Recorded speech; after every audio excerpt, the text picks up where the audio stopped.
Alright. Good evening, everyone. So, instead of...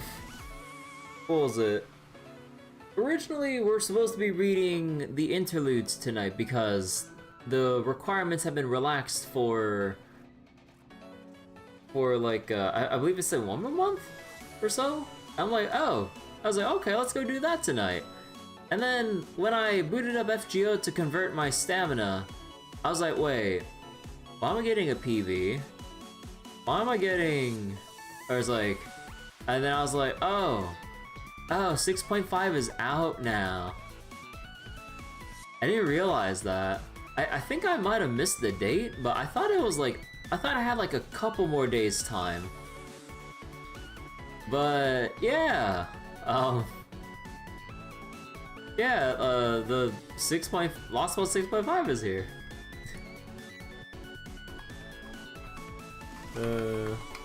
But yeah, wait, hold on 1 second. Let me do a dumb thing.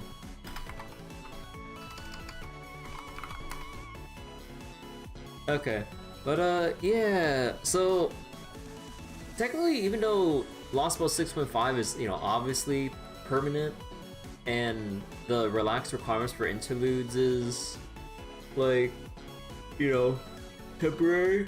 I kind of want to go read the new Lostbelt in this case, so I'm like, oh, well, I guess we gotta put off interlude reading for another time.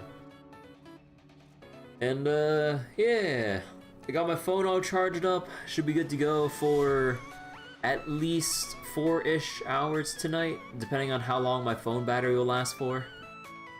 But yeah. How you doing, Mel? Hope you're doing well tonight. But was there anything else? Oh yeah, I mean, there's like the whole thing about Dogma 2 last night, but I'll never stop complaining while I'm playing it. Like, Dogma 2 really is just that kind of... what was it? Just that unfortunate state of just always having something to complain about because we wanted it to be so much more when they've had so much to iterate upon, you know, all that spiel. But yeah, so to kind of wash down the more negative vibes, we'll do some Fate Grand Order reading tonight. So let me go take off the music. Let me go switch the scene over. Haven't turned this on for a while. Oh wait, hold on. Something's off about the thing. Whoops. Hold on. It's not supposed to be like that. There we go. And then need to turn on the thingamabob. Hold on, I actually forgot to adjust my settings because I think it's been a hot minute since we did a FGO stream. Give me one moment to kind of get the thing up and everything. Alright, we should be good. Yeah, there we go. Okay, so yeah, Traum is here. Again, I was ready to actually just spend the night reading the... Also, I haven't done these yet because I'm lazy, but they're all relatively simplistic, like, well, I say relatively, but like, relatively simplistic, like, defend yourself for 7 turns while the featured servant doesn't die. But, I'm lazy. And yeah, I have, like, a lot of interludes here that I should have done earlier, especially, like, Sherlock and, like, everyone else here, I mean. Also, like, I picked Saber Altar for the 4-star ticket, but I haven't done enough, like, actual requests to actually, what was it?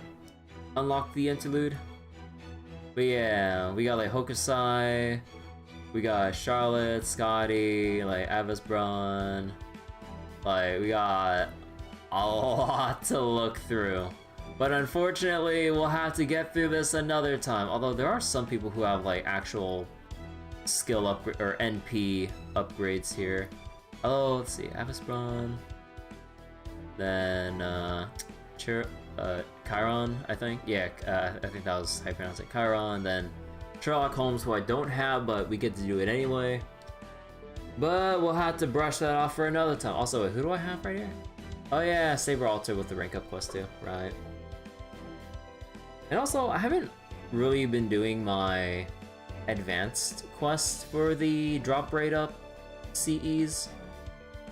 Only one of them, but mainly just kind of lazy with doing these.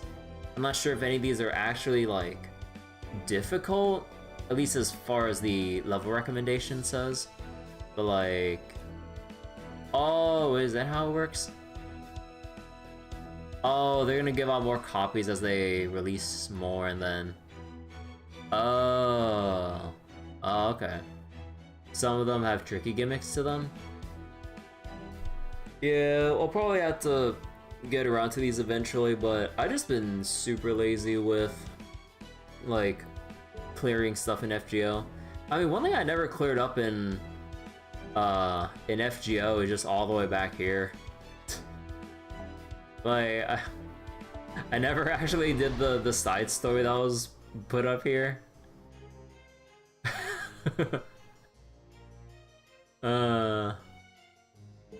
I actually don't know anything about it, but yeah. Other ones you can kind of just brute force. But yeah, that's been like left undone for like the longest time. But yeah, so some time has passed since we did Lostbelt 6 and all the events and stuff in between that I bothered to stream. Although wait, have I did everything since? I don't remember. But either way, let's start the prologue because we got a long night ahead of us. I checked the wiki. There's about 22 sections. Although how long each section is, I have no idea. Trauma dump on Gouda. Oh god, I've not heard anything about Lostbelt 6.5, so I have no real idea about what's going on. Also, wait, who's on banner again? Charlemagne and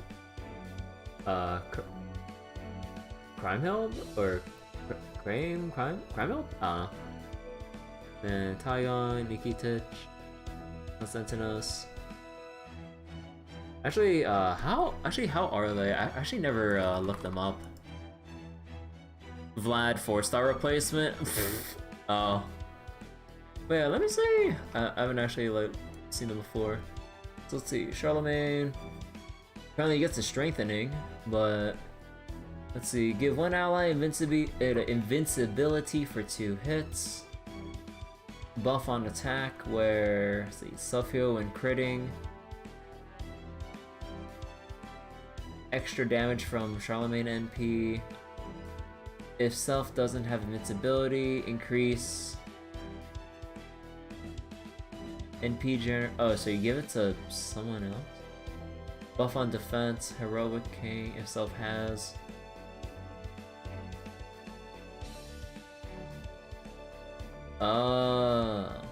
But steals NP for 1 turn. And the other one, attack, and then increase damage to demonic, defense against divinity. That's so specific. And increase NP gauge by 30%. Let's see, quick performance, crit damage, crit against evil alignment. And then let's see, 12 hit NP with scaling based on heroic king stacks. Reduce quick resistance, which activates after the NP. That always fucking bothers me. They always have like the defense downs that activate afterwards. I'm like, bruh. Okay. Then how about let's see. Reduce NP gauge by 1. Reduce defense. Reduce crit chance. Okay, that's nice. Arts and Buster performance. Increase damage to chaos. Self-taunt, or no. Taunt to one ally. Charge NP by 50%? And recover HP. Oh. And And Arts NP... remove 1 defensive buff and does damage. Extra damage to dragon. Oh. Huh. Hey internet dude, did you miss the reading stream? No, I literally just started. I'm just looking over the banner right now because I don't know what anyone does. I'm not sure if I'll actually pull. I'm just kind of curious as to what they do. But... But I still really want to keep saving more for... what was it? For... Ibuki Summer. So... We're just gonna hold off for the time being. Alright, let's get started. Prologue, or a study of the perfect human.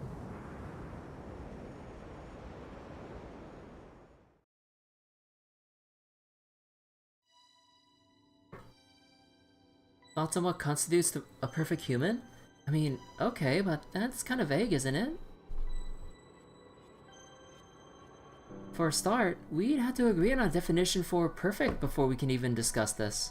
Wait, hold on, I need to push my keyboard tray in so I can actually get closer to my phone and monitor.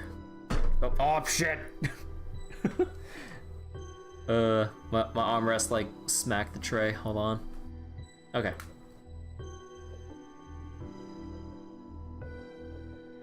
An excellent point. Then allow me to take the first crack at it. A perfect human is one who makes no mistakes. Let us set aside matters like overcoming hardships and making the impossible possible. We may then define a perfect person simply as one who makes no errors in judgment. Okay, works for me. Even the most amazing geniuses or superhumans inevitably make errors in judgment.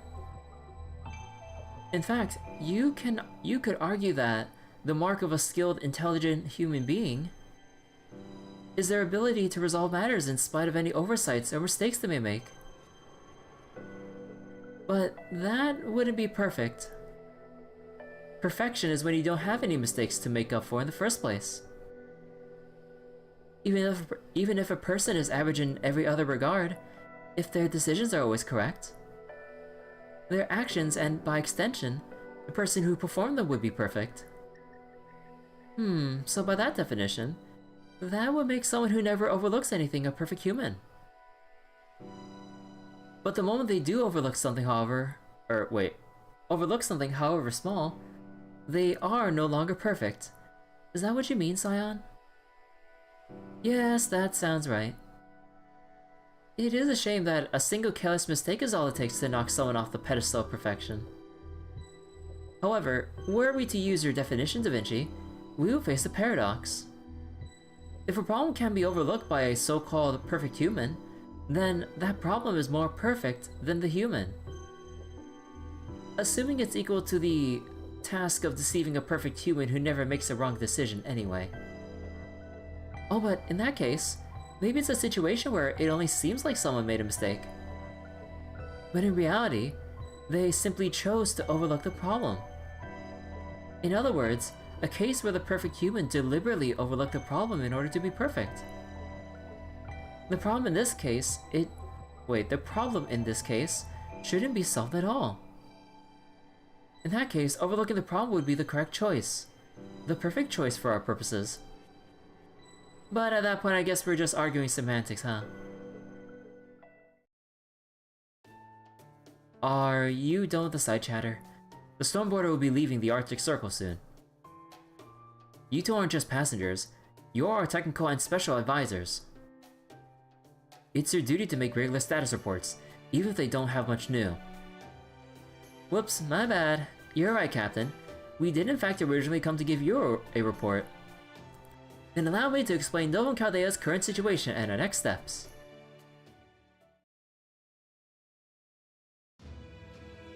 It's been several days since the British Lostbelt vanished. Oh yeah. Right. We've successfully brokered peace with the immature beast Client Skya. Oh yeah, we put her in the egg and then just shot her into space.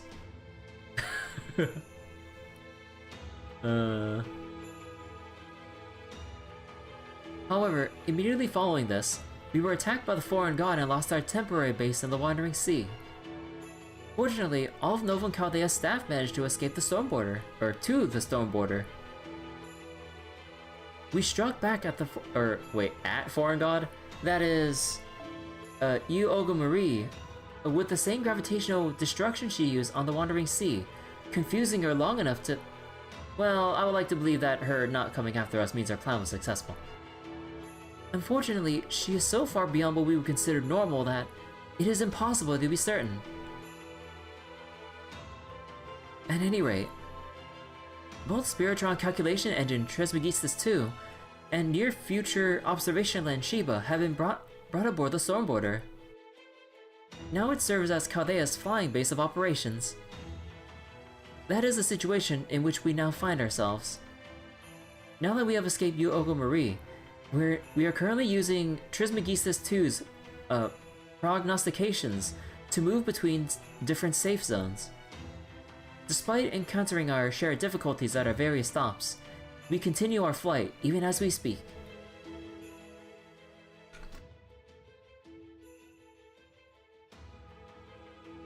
Yep, we've been crisscrossing the Eurasian continent east and west. Of course, we occasionally touch down to convert the few remaining buildings into Spiritrons and stock up our resources. We ended up hiding out in the Arctic Circle for a pretty long while. Unsurprisingly, it was freezing there. Can't say I care for that, I'm not built for cold. Oops, I had a feeling you might have been freezing there. Sorry about that, Captain. I hope you can give us a break on that. Trismegistus 2 suggested it was the safest place to lay low. I know, and it worked. Since the foreign god hasn't attacked us there. But things changed yesterday, right, Captain? We're just about done weaponizing the essence of the sacred sword we obtained in the British Lostbelt. All that's left now is to simulate a few necessary tests. So Commander Gorodov, our administrative advisor... So Commander Gorodov, our administrative advisor, Holmes, me, as a technical advisor... Holmes is just Holmes. Oh, wait. Oh, no, wait. Oh, no, I'm misreading the order. Lol. And the rest of Chaldea's staff have all agreed it's time to leave the Arctic behind. Our next destination is the foreign god's base, South America. That's where we'll have a final showdown. Wait a second already? No way. At long last, we're passing through North America to the final Lostbelt. Yep, I just got a look at the Sacred Sword's armaments official name too. The whole Nemo series thinks it's great, myself included. Right? It's admittedly a little hyperbolic, but that's just part of its charm. Whoa. Anomaly detected. Errors in Trismegistus 2's prognostications and Sheba's near-future observations recorded. New undocumented obstacle in Nova Chaldea's plan to defeat the foreign god detected. Steep decline in proper human history's verification levels on this bleached Earth confirmed. Future threatening interference with the past confirmed. All Chaldea staff, prepare for race shift sequence. Sheba's observations indicate this massive singularity may be the single greatest direct attack on human history. Oh. How's it the greatest so far? I haven't actually looked at the premise of like what this Lostbelt's about.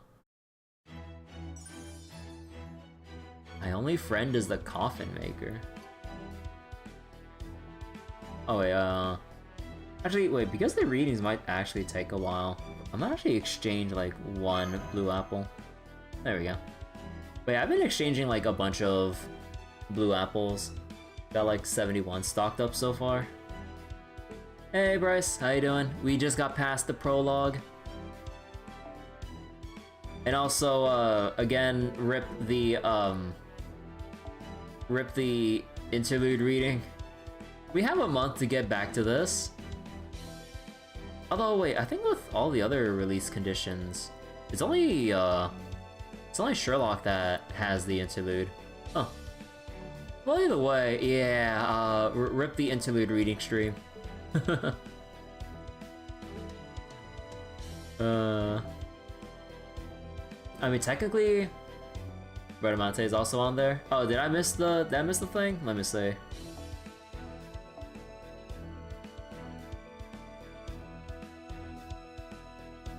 Oh, wait, hold on.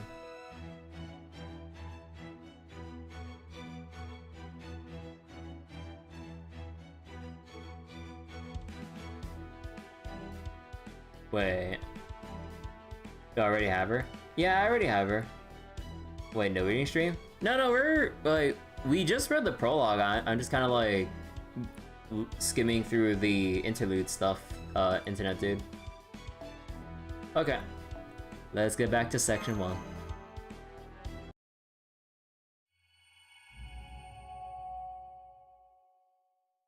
course, wouldn't it be on there? Oh, it was like one of the featured ones, but like it was just already there. I thought there was like a second interlude or something.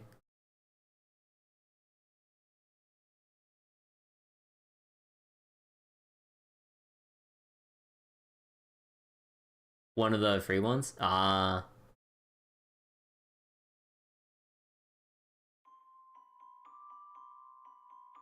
Thinking out loud.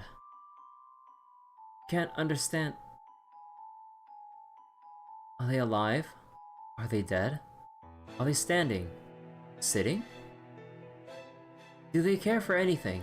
Wish for anything? Pray for anything? They understand nothing. They know neither suffering nor joy. They have no concerns, but also no relief.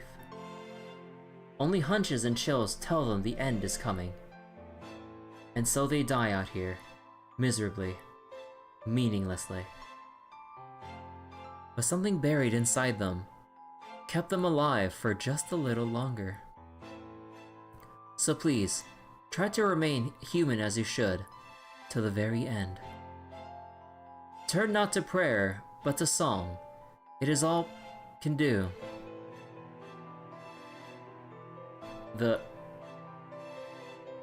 What the heck? Who's being censored out here? Oh. Pretty lights. What do the lights mean? Thinking out loud. Yes, that's right. I must be a traitor. Oh no.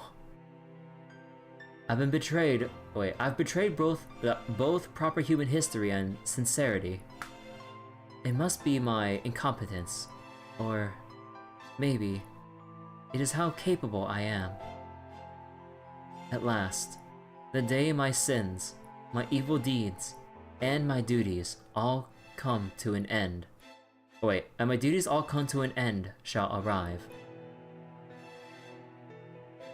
Here, beneath Reichenbach Falls.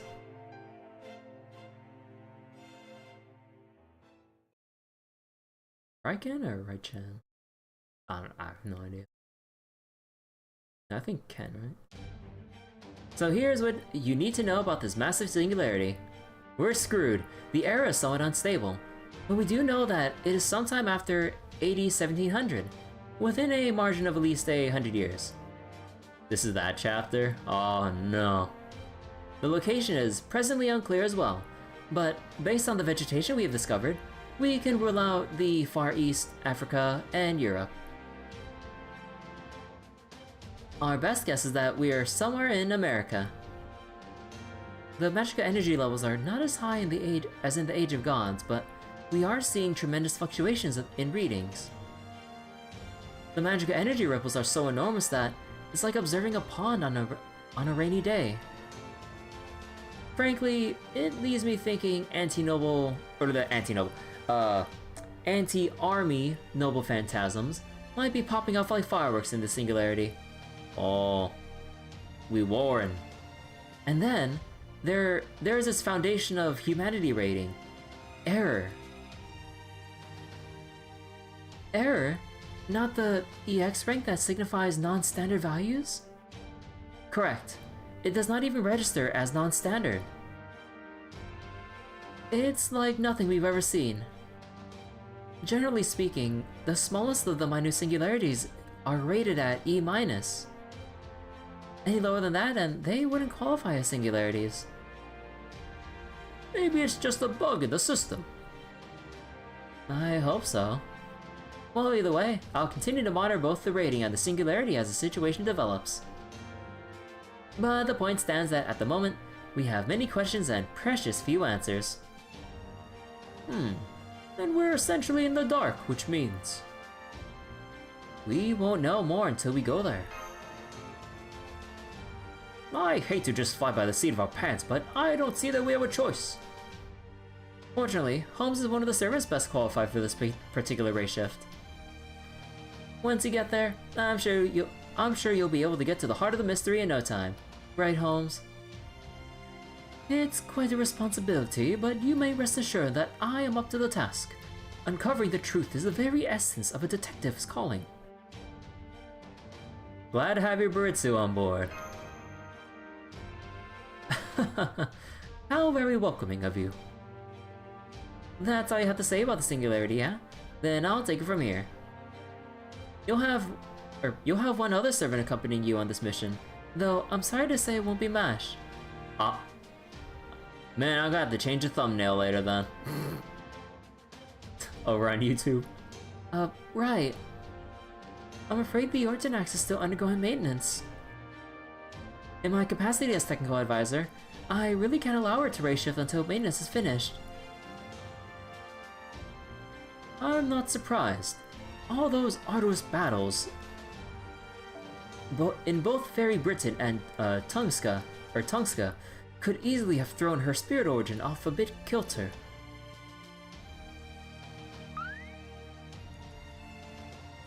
I guess Foe's not coming along for this time either. The good news is, we're still planning to race shift Mash over there once the Ortonax's maintenance is done. Oh. As for your other companion this time around, you needn't continue dragging this out. It is I. Oh. Oh. How long has it been since we've seen Vlad in any story-related thing? The only time I remember Vlad was like in some like Elizabeth event, and that's like Vlad Lancer that we're talking about. I don't remember.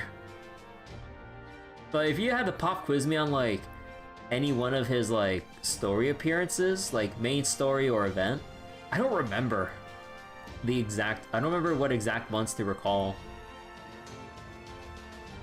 Shame, as of the latest banner, he's no longer best single target DPS. Yeah, I heard, yeah, apparently he's dethroned. I'm like, well, shit. Part of me wonders if I should just throw like one single 10 pull just for the heck of it and see what happens. But if I keep doing that, I'm gonna keep dwindling, like, I'm gonna keep like chipping away at my reserves. Yeah. I imagine they're gonna be on the permanent banner, right? If this is split floor rates. Oh yes! Oh yeah, I forgot. Yeah, like, okay, bro. It is ridiculous how 4 stars are legitimately harder to acquire here than in like she's story locked. Ah, damn. So you can't even like. Oh, you'd have to wait for 4-star tickets. The other 4 stars not limited. Oh. Oh damn. All right, Vlad. Count Vlad. Well, where's the Uncle Vlad option? Indeed. This is a weighty responsibility, but I should do my utmost to discharge my duty. There are a number of other servants besides Count Vlad who are a match for this race shift, but we can only send 3 in total. Since we're going to send Mash later, that leaves us able to send only 2 for now. Rip Siegfried. Since Holmes was already a lock for 1 position, that left only 1 slot for the last servant. I was chosen after a peaceful discussion. Peaceful in this instance means only a bare minimum of blood spill. Sounds like they decided to win it by fighting to the death. Master, I know the singularity is full of mysteries, but I urge you not to lose sight of our ultimate objective. Becoming emotionally invested in our enemies can lead to lapses in judgment if we are not careful. But I suppose there is little point in telling you that now. You are our master. Do what you wish. You will remain on I will remain on standby in my spirit form. Call for me if you need anything.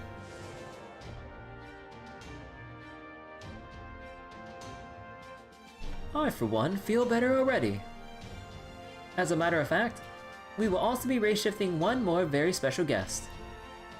I thought you only said 3 servants. I did, yes. But the presence of another master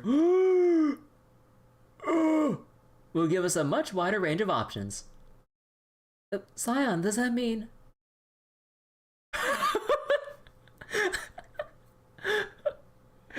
Okay, part was the me for the director. I gotta shout out our boy. Caddick? You got it. Alright, Caddick, it's time for you to earn your keep.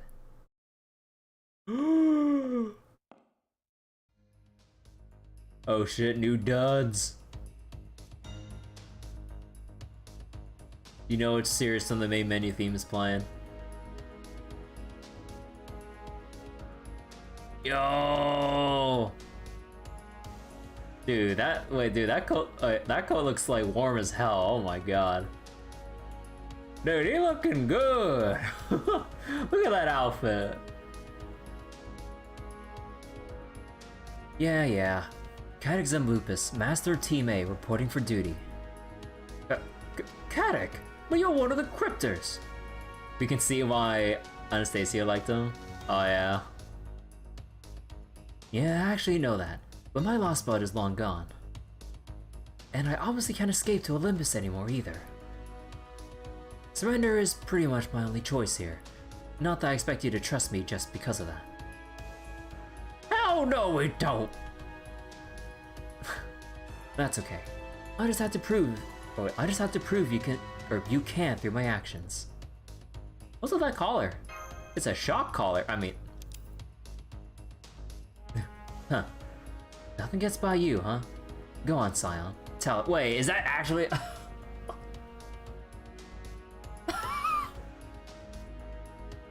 Sure thing. That is an Atlas Institute produced mage killer collar. Well, okay, I was somewhat on but off the mark at the same time.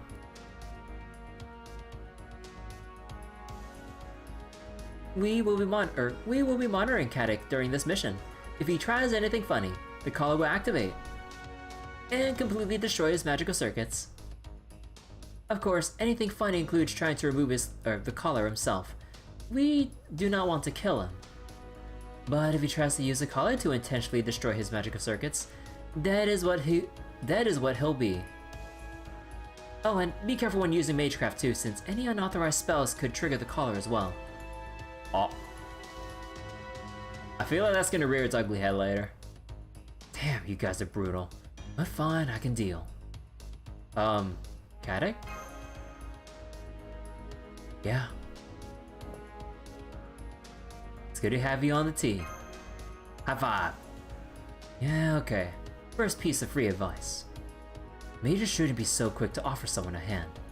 Our hands convey a ton of information. Oh, bullshit. You're a master too. You should know how important the hand with your command spells is. Oh, was I trying to handshake with my command seal hand? He's such a typical mage that he's making me remember that I'm actually a mage too. Gord all slipping with the random shit that we get up to. Kirby might be a great master, but she was never really trained as a mage. So I hope you keep giving her tips as time permits, Caddick. I will.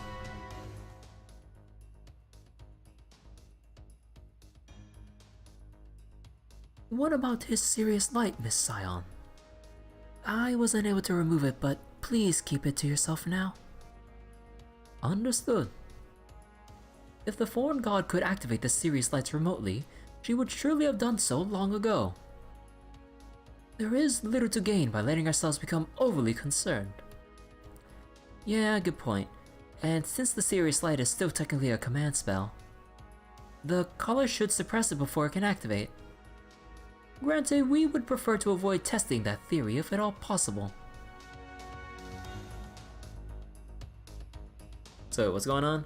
Gordolf has been around nice people for so long, he's forgotten what he's about. Since we have Katic now, surely he'll be with us for the summer. He will, right? No way they reveal him now just to sideline him immediately after the dust settles, right? He's totally gonna get sidelined, right? I'm assuming it's one of those things where they write all this stuff. No, actually, like, didn't they say they have like multiple teams writing out these stories? No, but even then, they should at least get a heads up notice that like, hey, Katic could be here and will most likely live and not just die the moment he comes back. Yeah, then I don't know then. Hey Sadika, how you doing? Okay, Scion, that's it from me. Anything else before we send them on their way? Yes, just one last thing. We were able to extract some keywords pertaining to the singularity from a hieroglyphic prediction. What do you mean hieroglyphic prediction? Not a problem. Revolt, eyelid, eyelid. What are we supposed to glean from that?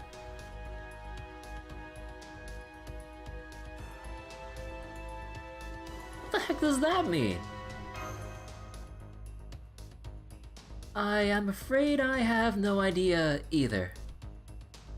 All we can say for certain at this point is that we absolutely cannot afford to overlook anything in this singularity. And that it is on the same scale as the 7 singularities. I know this might feel like a setback now that we're finally about to take a crack at the 7th Lostbelt, but it's just like Scion said. We'll dispose of this massive singularity, no matter what. Prepare to race shift. Got it.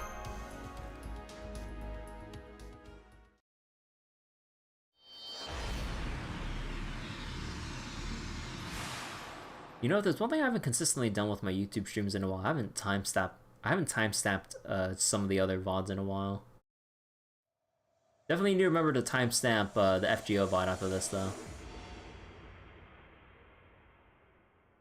Life and death of an illusion. Oh. But yeah, I haven't really timestamped like other stuff like Dragon's Dogma because like the way I go about things is so haphazard, it feels like it's a little too annoying to try to timestamp something like that. But like, with FGO reading or Granblue reading, although I don't think I did Granblue reading timestamps. But with FGO or other RPGs, it's a little bit easier because you can kind of like, things are kind of like, or I guess like VN-esque or VN stuff. But you can easily like section off that stuff more easily. But yeah, with like other action or open world games or whatever that's like more free to move about, yeah, it's a bit of a hassle. Katic route? Hell yeah, DK. Welcome, welcome. No matter the time, place, or prevailing ideology, there is no venture more difficult to succeed than in war.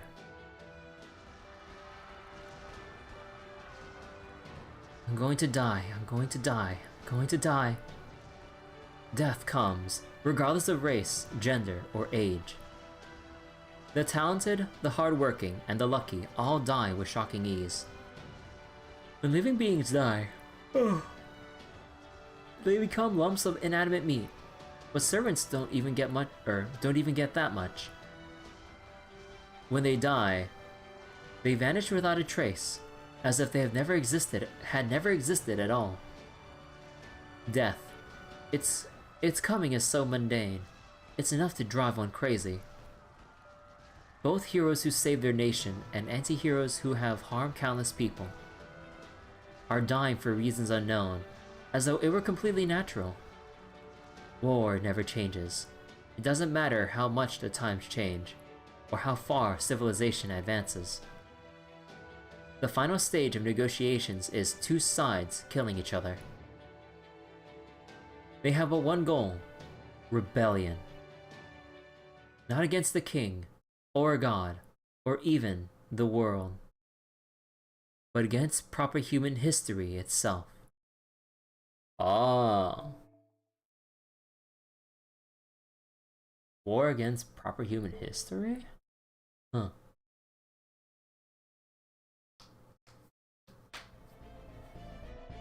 Oh, what is this? Oh, what's that sword? Oh, cool knight. We have like new knight designs, or at least like generic knight designs. Do you understand why you've been called here? This castle was an unbearable place for the summoned servant seasoned by battle. Any ordinary person setting foot inside it will be driven insane by its blood-red glamour and pitch-black madness. That madness was personified in the beautiful woman who stood before them. Oh, they're just labeled as like generic servant classes? Oh. Actually, you know what? Let me just go Google the pronunciation real quick so I know I'm not mispronouncing for this whole entire deal. Hold on, Google save me. Unless it is as simple, but fuck it. Let's see.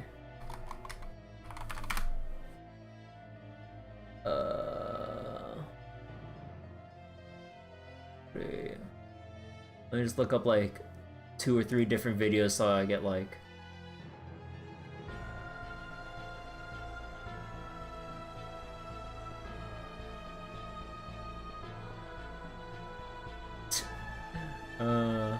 Okay, let me see. Greenfield? Okay. Check like 3 different pronunciations there, just in case. Okay. I can't think of anything that would... They're based on the generic servant designs you see on servant cards. Oh.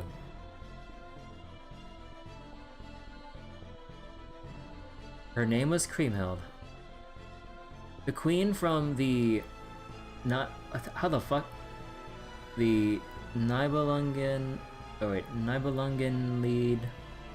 who swore revenge for her husband Siegfried's murder.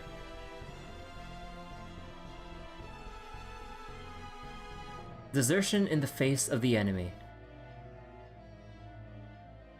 So wait, let me look at this again. So we have Saber here. And then the right side looks like... I can't tell if that's a spear because the left arm is cut off, but I'm guessing that's a lance. Is the one on the left... It either looks like they're holding a two-handed weapon or a bow. People kind of went nuts over Krim when she came out, and not just for gameplay. Yeah, I can see that. I kind of liking her design. Allowing an enemy to escape. Like, kind of strikes a lot of different marks for people. I can definitely see with like the dress, like I guess the eyeshadow and everything. Sword for sword enthusiasts. The white hair, pale skin, flower motif, like with the little thing like up there. Like, yeah. Also cute hat.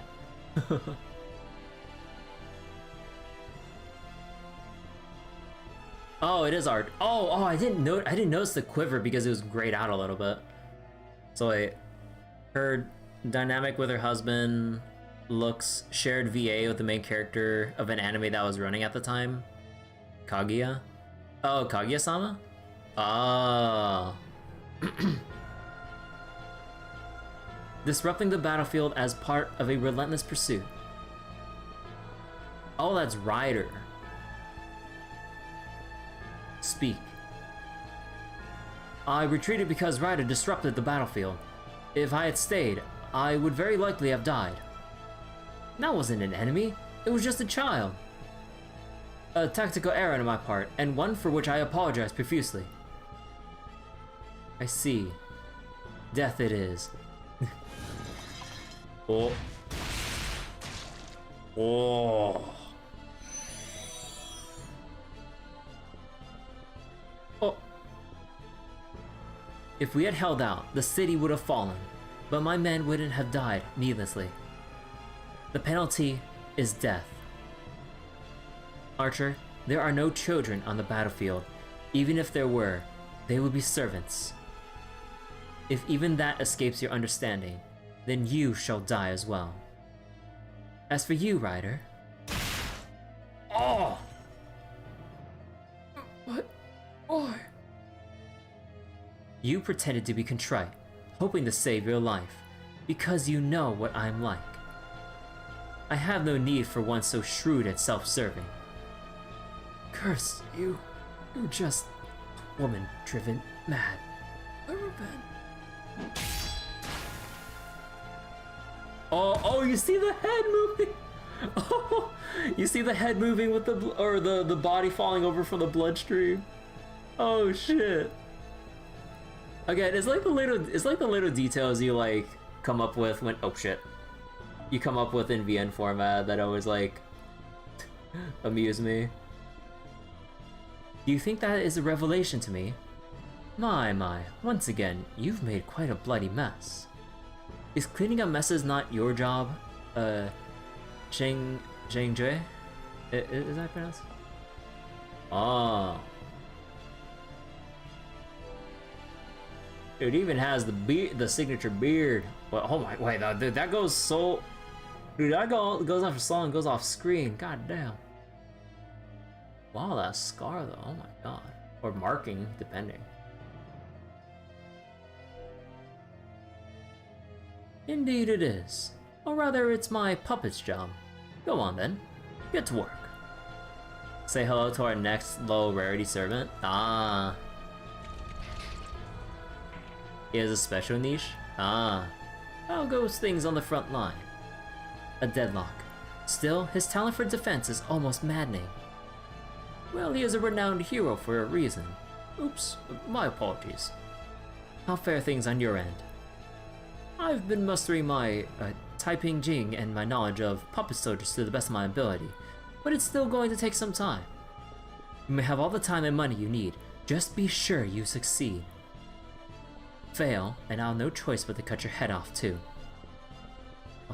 Oh, then I better give it everything I've got, hadn't I? Huh. Well, no matter. What about new servants? It seems some new ones were just summoned not too long ago. I believe most of this batch went over to the opposing factions. Huh. And what about the Righteous Realm? Has it moved? No, it still hasn't budged. The only activity we've seen from his subordinates is scouting maneuvers. I see. He must be waiting to swoop in after the dust settles and claim the spoils for himself. They aren't so weak that we could overrun them all at once, but we can't ignore them either. It's a most vexing position to be in. And in consequence, we find ourselves in this deadlock. Infuriating. Indeed it is. Have the assassins continued to keep an eye on them? Yes, my lady. And one more thing. Your zodiac star was twinkling earlier. Zodiac star? It means someone who will have a significant impact in on the singularity is about to arrive. Namely... Chaldea. I see. So, they're coming. They're really coming. What to do? What am I going to do about them? How can I best make them suffer? How can I best make them grieve? In the end, I'll behead them, of course. But before that, I must be sure their punishment is truly spectacular. How dare some common mage use us as familiars? Look, all I did was answer a Craigslist ad to go to Antarctica. Please calm yourself, my queen. They're still prisoners of war, and our society's rules do technically demand we treat them hospitably. I never consented to playing by any such rules. Ah, very well. Have the Chaldeans monitored until we know more? I'm afraid we don't have the scouts to spare. Then recall some of the assassins we sent to spy on the Righteous Realm. Have them keep an eye on the Chaldeans for the time being. Understood. Are you guys done talking yet? Salome? Salome or Salome? I think Salome. I keep forgetting. Actually, you know what? Wait, hold on. I can like look up her like thing on the wiki real quick and then just look for the voice line.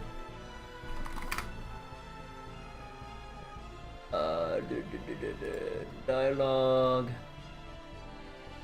Wait, is my Firefox audio muted? Yeah, it is. Oh, okay, so she pronounces it, or at least as far as... Yeah, Salome? Yeah, okay. Thank you, Fate Wiki. Salome, I'm surprised to see you out of the torture chamber. Torture? I don't know anything about that.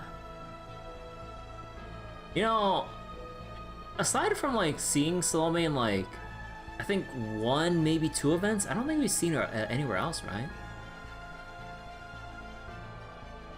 I just want heads. That's all.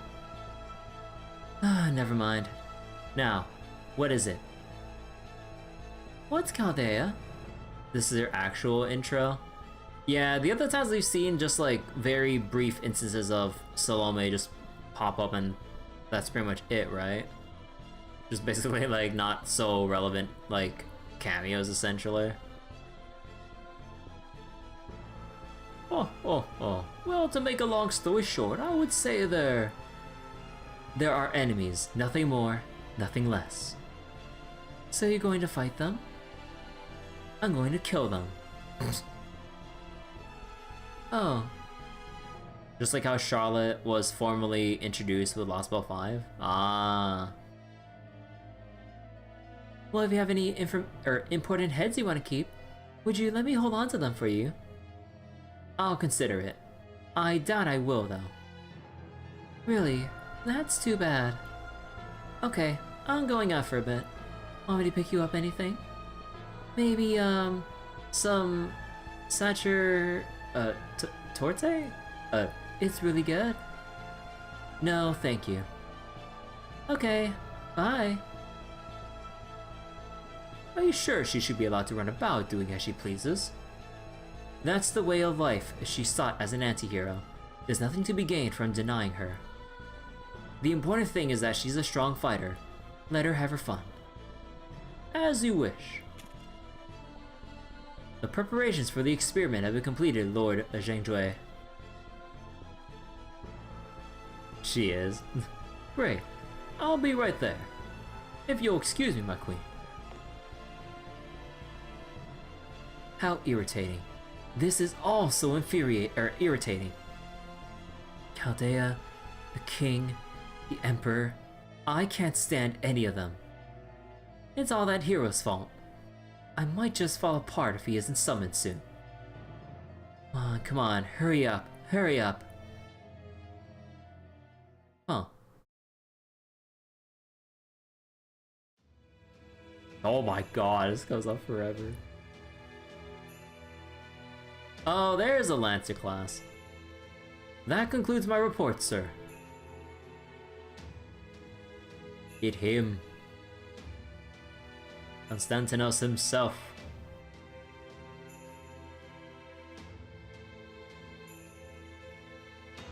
Thank you, Lancer. You may go. Yes, sir. Yet more heroes' lives have been needlessly lost. Please don't be sad, Your Holiness. As a pope, you are right to grieve, but that is as far as it should go. These heroes are all willing to lay down their lives to bring you victory in this war. I really don't think I'm worthy of such a great sacrifice. One cannot determine their own worth. That is for others to decide. You may deny yours, despise yourself, or blame yourself for your undeserved fairy tale fortune all you like. But we, your loyal subjects, will continue to love and respect you. Is that such a burden? Yes. Honestly, yes. Yes, it is. Well, that's a problem then. Personally, I'd rather die happy and smiling than continue on like this. I'm sorry, Your Holiness, but we're not about to let you die. We all pledged to keep you alive, and I consider it my sworn duty. You forgot about her too. And that right there is exactly why this is such a burden. But fine, whatever. I don't care anymore. Whatever happens, happens. Pope of the Century.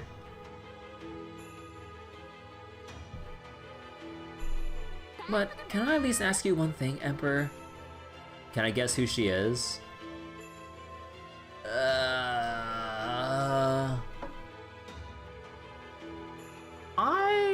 And it's not a gender swap.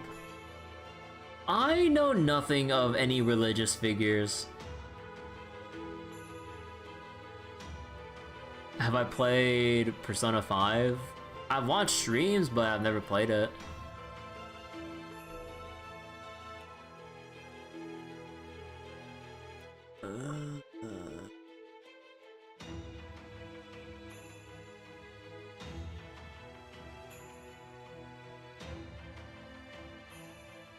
As a motorcycle?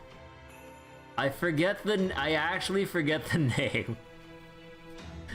Like, I may watch Persona 5 streams sometimes, like, although it's been a long ass while. I never really, like, pay too much attention to, like, the actual, like, dialogue or audio too much. Like, it's like, I can't recall at all.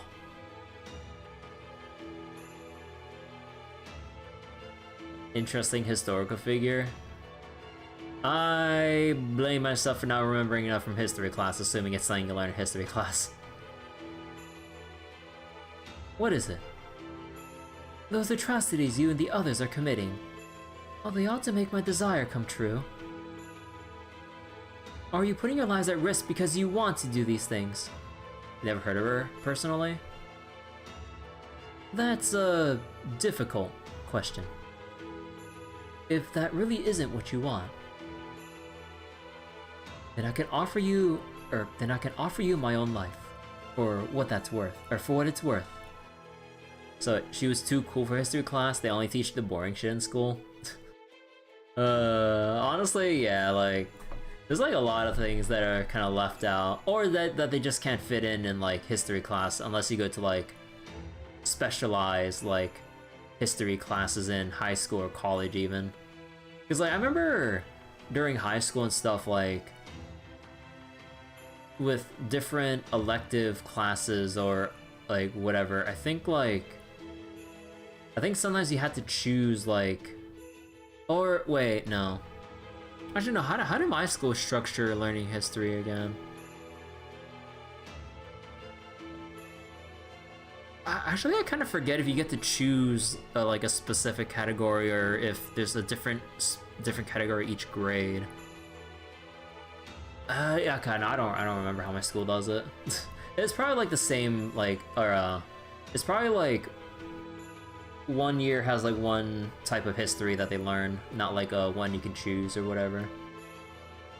Well, actually no, I don't know. There were like AP history classes, but I never signed up for them because I was stressed enough with my current classes. I was not ready for like college level history classes. Too small brain for that shit. Oh, they did sign up for AP math though. But I was cracked at math until, well, Calculus 2 came in. All I can say, guys, fuck Calculus 2. Calc 3 though, bro, I like almost aced that shit. But fuck Calc 2. As the Emperor of a dying empire, I doubt it would be much. No, you're right. I hate to admit it, but part of me does yearn to see what happens next. No, I must see it. I have to. Is that the voice of your lord? I don't know. My lord's messages can at times be complicated. Enough that an insolent like me can hope to understand them. Then again, it could be that That's enough, Your Holiness. Only discord and blasphemy lie that way. Huh, well that's rude. I'll have you know I understand my place very well, thank you very much. You know, whoever she is, I like her already. she got some sass to her. Do you? I have my doubts about that. Alright. I'm going to go worship, like I always do. By all means. Don't wait up for me. I need to discuss strategy with my subordinates. You think she's the Valentine's Day servant for next year? Ah. Fine. Oh, and can I say one last thing? Hmm?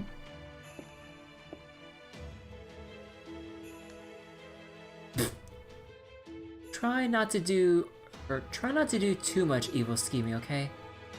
Like pinch your cheeks or whatever? It'll ruin your good looks. And she got that smile too, along with that sass, bruh. Well, I'll be damned. I guess it's no accident Her Holiness was appointed Pope after. What, like... What, is like cuteness a factor in appointing a Pope? Strong piece of bait she is. And I'm afraid I'm not done with evil schemes just yet.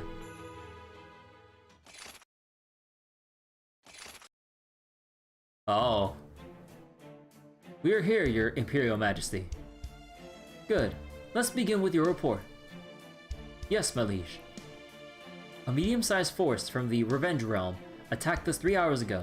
They attempted to seize the Tower of Trigonio for themselves. Fortunately, the 30 Archer-class servants you had stationed there drove them away by unleashing all their noble phantasms at once. Oh, so that's what they mean by magical energy fluctuations. Jeez, they fire off like 30 noble phantasms simultaneously? Bro.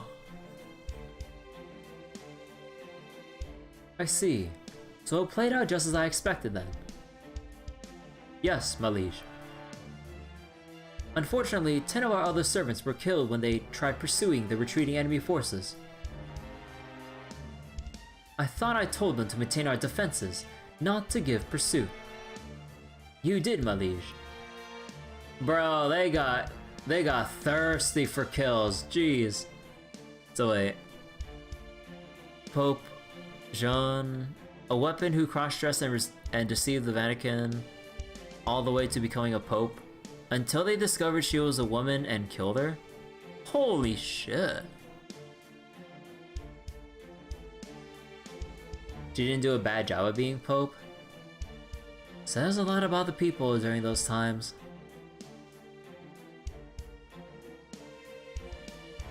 But several Rider, Berserker, and Lancer classes decided to disobey orders.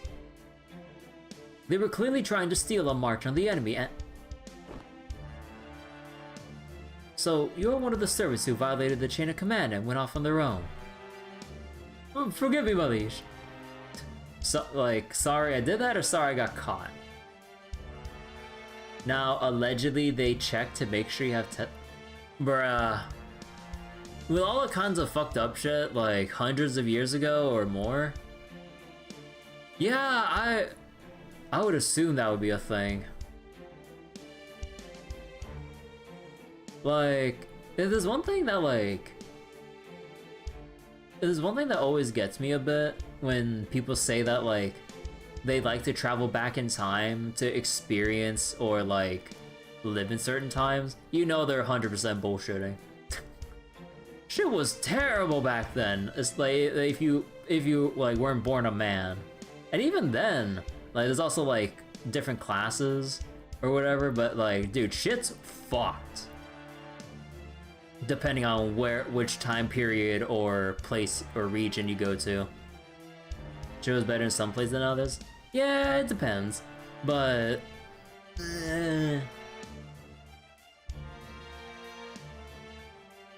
Spartan women arguably had more power than men. Oh yeah, I kind of forgot about Sparta a little bit. Although, I don't think I recall much from a history class, because, like, there was, like, a whole thing about, like, ancient Greece, like, for a good part of the curriculum. Landowners were women? If you could do it all over again, I trust you would make a different choice. Yes, my liege. Do you expect mercy? I... Huh.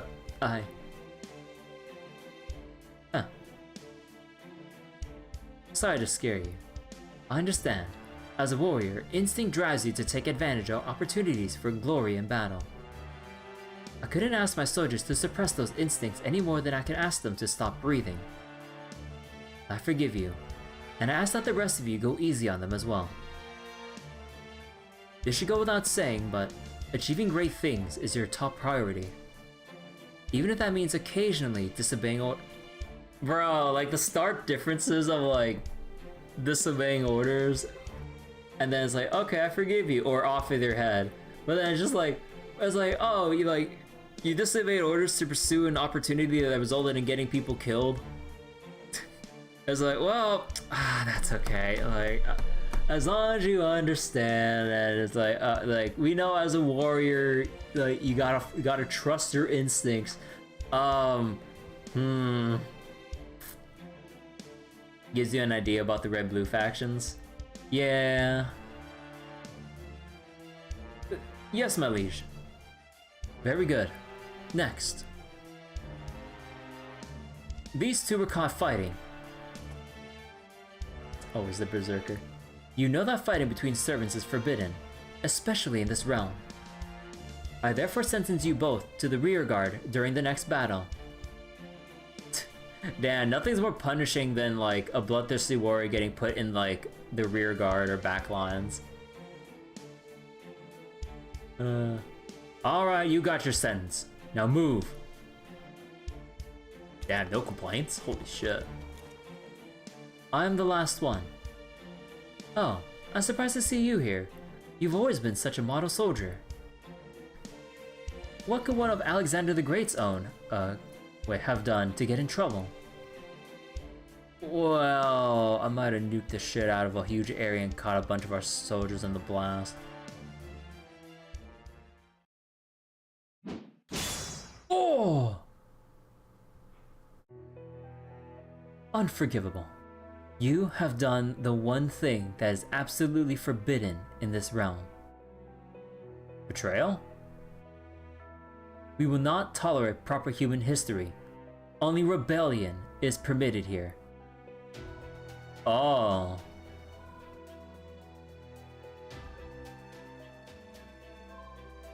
Oh. I see that we're getting involved in a war where both sides would probably be Spartacus. Why not? Spartacus like just peeks around the corner. Rebellion? Tyranny? There can be neither collaboration with nor mercy for the enemy. I thought you understood that when you chose to stand with us. But yes, we are heroes. Beings who struggled against, were swallowed up by, or disappeared into the flow of history.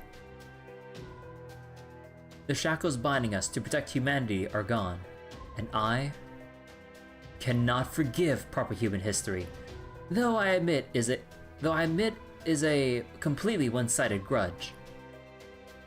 Nonetheless, this realm is a home for those who share that view.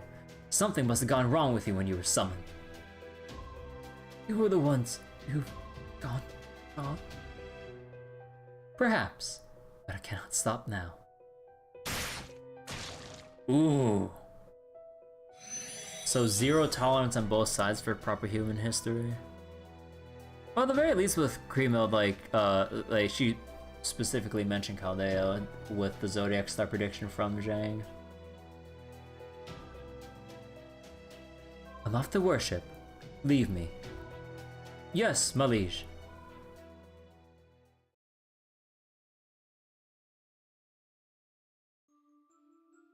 I'm not wrong.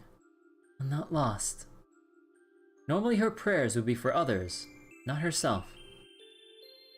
Prayer should be for others, for something larger than oneself. That is how it should be. Through devotion, you prove who you claim to be. But this time, her prayers are for herself. Her sins are not sins. Her atonement is not atonement. And yet, paradoxically, that devotion is the only thing bearing fruit. It is that paradox that brings her suffering she is powerless to stop. Please, grant me salvation. Someone say salvation? She murmured her wish under her breath, unsure to whom she should direct it. I'm sorry I'm late. Oh no, it's fine. I only just began praying myself. Is something wrong? It's nothing. Alright, I think I'll pray for you next. She prays to help shoulder the burden of his sins, even if doing so stains her own hands with blood. I'm sorry. But as sorry as I am. Salvation sticker from Relink. I can't think of any other way.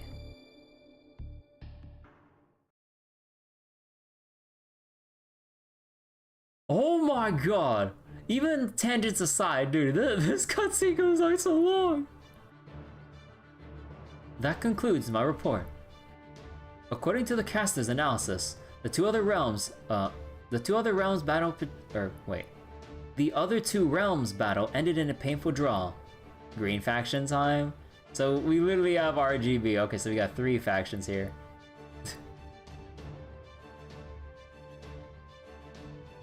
But yeah, how you doing, Astolfo? Everything's superfluous, so shall we vanquish from paradise? Damn. So they didn't get beyond skirmishing. I guess they're still just as wary of us as ever. What do you think, Roland? Of course they are. Oh, hit him. Huh. That outfit. Our faction may be the smallest, but our forces are just as strong as theirs. Non-nude Roland. He's not naked, imposter. Oh my god. What, like, does he get less clothes per ascension? Assuming he's a servant. Actually, I haven't looked up if he's a servant or not. Or if he's just like NPC. I would assume he's a servant. I don't know, I haven't actually looked at the full list. If we were to attack them with everything we've got, we'd walk away with the lion's share. Go look up his Bonsi. Oh no. And above all, our realm has none other than than Charles the Great. Yeah, who cares about Kremil or Konstantinos? Charles the Great is the only true emperor. You hear that, Your Imperial Majesty? Astolfo had an interlude introduced him. He was naked. Oh, I guess I forgot about that then. Green. I do. We fear neither the vengeance-crazed queen, nor the emperor who failed to protect this nation. So says Charles the Great. Whoa, that's our emperor for you. Golden deer, black eagles of the blue lions. Hey Bakatsu. That's 3 houses, right, if I remember correctly? Been a long time since I've seen that. You pick a 4th path? Okay, Mr. Trail's protagonist, I see what you're up to. We wait until the end before we make our move. A true emperor should never act in haste. Charles also says to tell the assassins to dedicate themselves to their training and step up their efforts even further.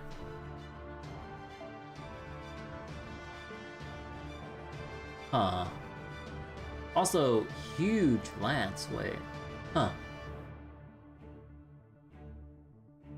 It shall be done, my liege. Either Roland or I will head out next, your Imperial Majesty. I see. Roland, go get them. I'm honored, my liege. I'll leave straight away. Hey, Welland, don't forget your sanity this time, okay? That only ever happens to you.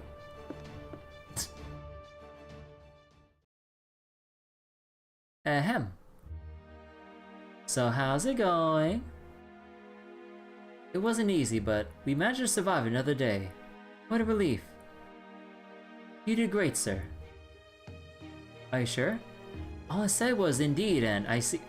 What? Who is this? Einsaler?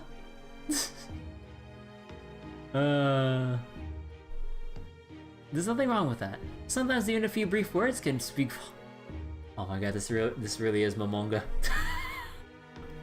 This really is Momonga in the throne seat. Doesn't know what he's actually doing, but just nods his head or goes like, "I see," or It's like, can you explain the plan to them? Because I don't know shit. Because I don't know the plan either. Explain the plan. I don't know the plan.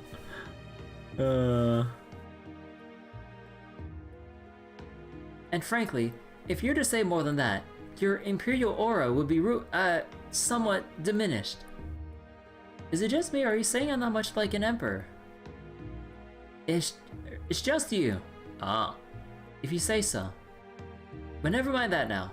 The scouts are getting increasingly nosy. We won't be able to keep this charade up much longer. Charade? With the renowned Charles the Great refusing to show himself for so long.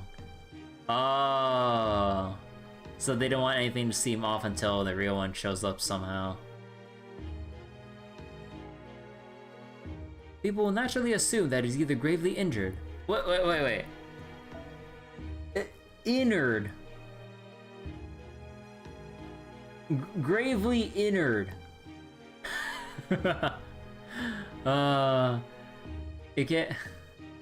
can't have a new story update or event without having like a silly typo like right at the start. Because there's still section 1, by the way. Or harboring some awful secret. But if I just pranced on out there, they'd cut you down before you could say hello. Well, that sucks for us. There's no laughing matter. You think? Cause it seems to me like all we need is for something to happen that'll keep them from suspecting the king. Say, for example, a 4th faction showing up. I wonder who that'll be. And I've got a hunch. Excuse me. Now things are about to change. Now's our chance. So we should send lots of scouts to make sure we don't miss it. Your hunches do seem credible. Alright, we'll send out the scouts. Let's add riders and casters to the usual assassins. Our defenses should hold for a while, even if we assign them to other classes. I hope you'll help us too. You got it. Sir. Yes. I feel this would be a crucial turning point for you. Please, try to stay on top of things. Of course. Show them exactly what I'm made of. Or my name isn't Charles the Great. Don what? Don Quixote? You're getting into perilous territory, sir. Remember, if they discover the truth, they'll have your head on a spike. Beep. Could you imagine? I'm trying to remember if there's any other, like, heroic or historical figure with, like, Don as part of their name. Because I only remember reading about Don Quixote during, like, one of my Spanish classes, like, way back when. De la Mancha?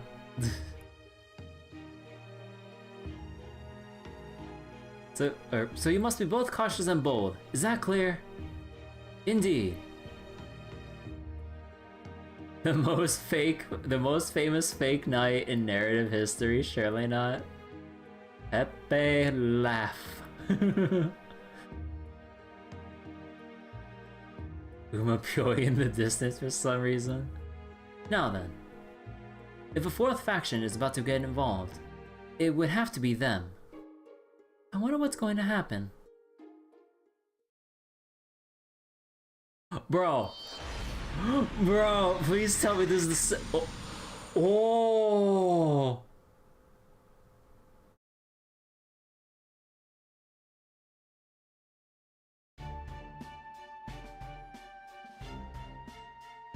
Oh, what happened to the ray shift? Oh no. Freaking, ow. That's hot. So that's how ray shifting feels, huh? No, that one was kind of odd. Quite right. There was clearly something different about it compared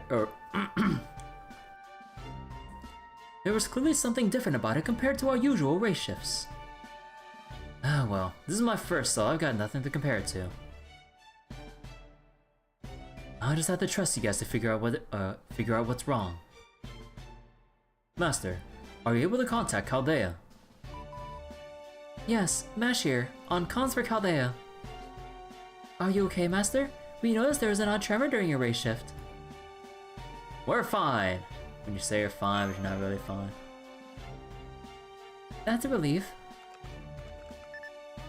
Right. I can confirm that you and Katic are both unharmed. It looks like Holmes and Vlad made it there as well. According to Sheba's observations, there should be a small town nearby. Is that where we go first?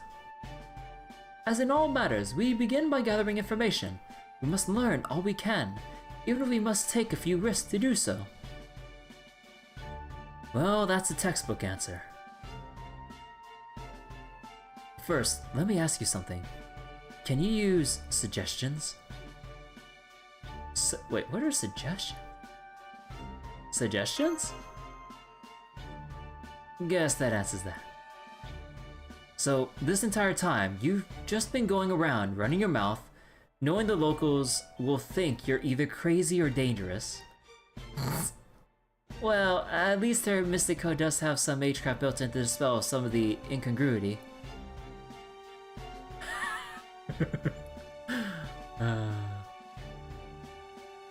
Whoa, really? I had no idea! we're just gonna make Katic facepalm like the entire time about everything we don't know. That should be like elementary for any mage, or for any like upcoming mage in the mage world.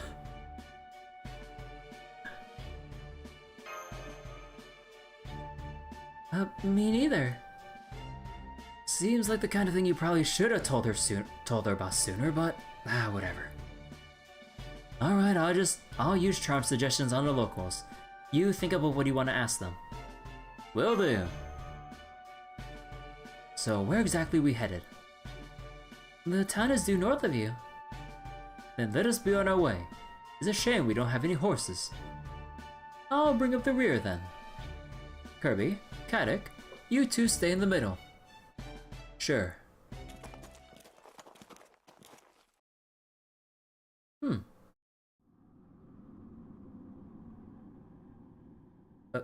Holmes? Oh yes, my apologies. I'll be right there. Probably just the wind. A clear blue sky that seems endless. A gentle breeze rustling pleasantly over the plain. Everything is quiet and peaceful. It made a horrible feeling of dread take hold and refuse to let go. It was not Katic and Lupus who experienced that feeling. Nor was it Kirby, or Vlad the Third, or even Sherlock Holmes. Huh? Oh. But despite her misgivings, she saw no choice but to send Kirby and her companions to the Singularity. Oh. Bro, oh my god, longest section ever to start off with. Holy crap. And oh my god, dude, look at this map. Interstice Town? So we have like all the green areas here and then some parts ravaged by the war. Then you have like the foggy mountain area with some like desertish area here. Or that might as well be like the void in that case. But I'm guessing this is Kriemhild's area. I don't know about you guys, but I don't know, maybe. The Purple Wastelands. The Saints Row region.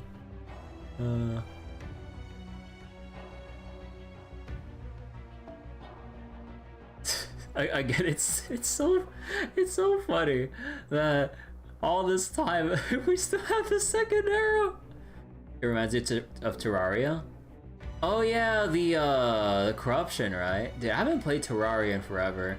I kind of like recounted this a couple times, but anytime I play Terraria with my friends, because I don't play as long as they do, like by the time I come back, they've basically already entered hard mode and already like filled out so much of the map or fought so many bosses that when I log back in to like get whatever catch-up gear that they somehow farm up, I'm just like, I feel like I really don't feel like I have fun anymore because like everything's already been explored.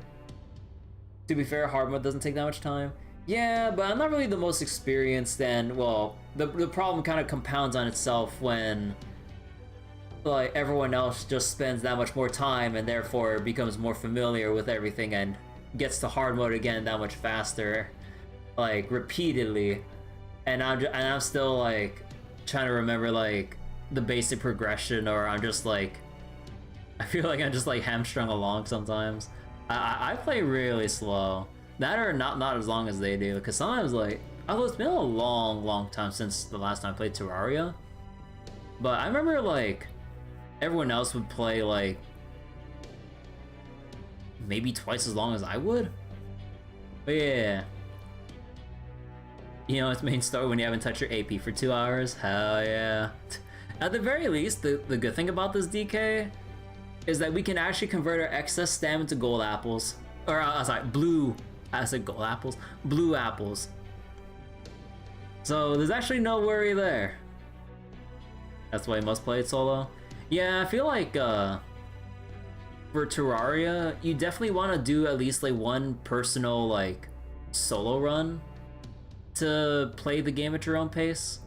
And then once you're like more familiar, then that's when like you can take it with like to multiplayer with other friends, so then like you wouldn't mind getting lost or having to catch up because you've already seen like the early stuff. But for me, nah. Like I still haven't seen all there was to do in even just like pre-hard mode, and even then there's like a lot of stuff to do when you get to hard mode and everything. And it's been such a long time.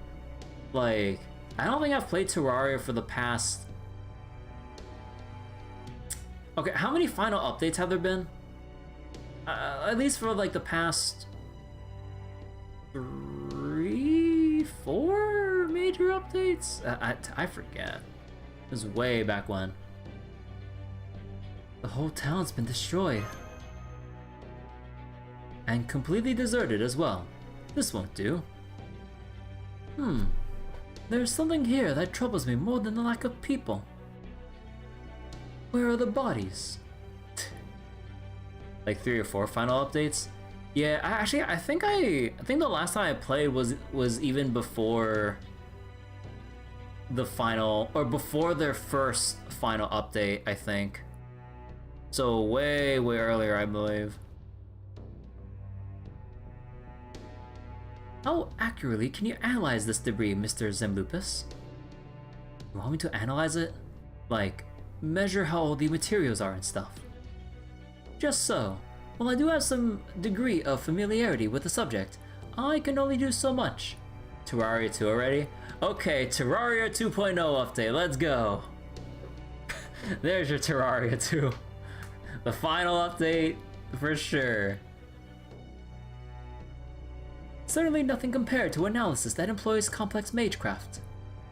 We needn't settle for my amateur attempts since we have a mage with us. Now I see. Not really my specialty, but I can give it a shot. You basically just need me to figure out this stuff's archaeological period, right? Yes, that would do nicely. You've been doing some mod Terraria? Some of the mods are pretty fun. Yeah, I've seen some people do some like some other harder difficulty mods or something, and some like get pretty crazy from like the bits I've tuned in for here and there. Although I don't really stay too long for watching Terraria videos or streams, cause I don't know.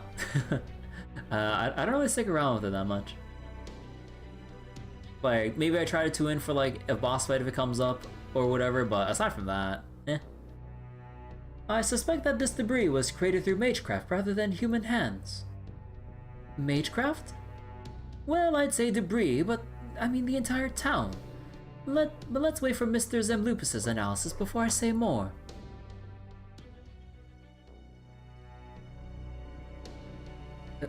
Is this some kind of joke? What is it? The short version is that Holmes was right. This whole town was, this whole place was made with magecraft. Probably a Cass's territory creation or something like it. A normal mage would really struggle with something like this, but a Cass could do it pretty easy, I think. This town would seem to be, of mid to late European design. But as I suspected, something isn't right. Well, it does appear to be deserted, as Count Vlad said. I can discern no traces of anyone ever having lived here to begin with. The hell are you talking about? Think of it like a movie set. Oh, no, we are not talking about movies again. There are faint signs of use, but nothing like the wear and tear one might expect to see over time. I don't know if it was a maid or a servant, but someone built this whole town in an instant. That is my working assumption. I see. Check for the camera. Which faction is Bunyan in? God, dude. That's unusual, but not outside the realm of possibility. Then let me ask you something, detective. Please do. Even if a servant, or something similar to one, did create this town, what destroyed it? Well, we could certainly rule out wildfires as well as any natural or other natural disaster. What we do see are holes, likely from arrows, in the walls, nicks from swords and other blades, and ruts from wagons laden with heavy supplies.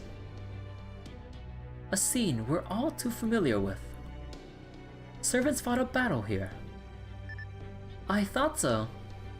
Master, everyone, please be careful. I just picked up some servant signals, and the head is straight for you. Hold on, getting a total now. There. Mash? This can't be right. Da Vinci! I see it too. This isn't a malfunction or any kind of glitch. Kirby, listen to me very carefully. You're fucked. There's an army of servants closing in on you. Did you say an army? I did. There are about 100 of them, and they're all servants. Oh. Let me be certain I heard you correctly. You're saying that these aren't beings that rival servants in power, but actual servants. Is that right? That's right. I rechecked the reading several times. Now hurry up and get out of there or hide. No. Now I see another servant army. It's about the same size as the first. Another one? It would seem the two armies meant to surround this town. Please hurry. They'll be there any moment. Alright, let's hide. Kadik, Master. Since neither Count Vlad nor I are assassins, I doubt we'll be able to completely erase our presence. And if we stay together like this, they'll be even more likely to find us. I would like you two to hide somewhere separate. Count Vlad and I we'll find our own way to get through this. If worst comes to worst, use a command spell. If nothing else, That will allow me to turn the situation around. Even the servants in Requiem can't use their NPs? Oh wait. What the hell is sustaining all these servants and giving them NPs? Yeah, like there's always like something like that serves as like the foundation for like the singularity or whatever. So then, what the hell is like maintaining this?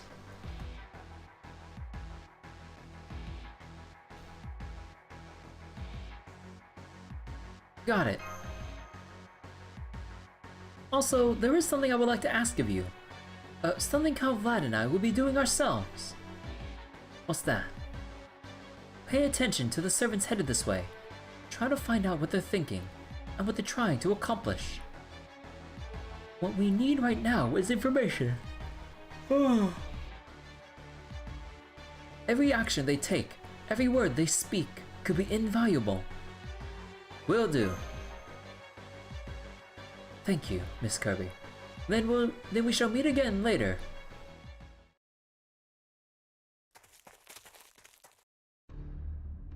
This ought to be far enough. Now let's dig a hole to hide in. Shall I bring more rubble? Good idea. This should be big enough to hide us, but not so much that it looks out of place. Got it.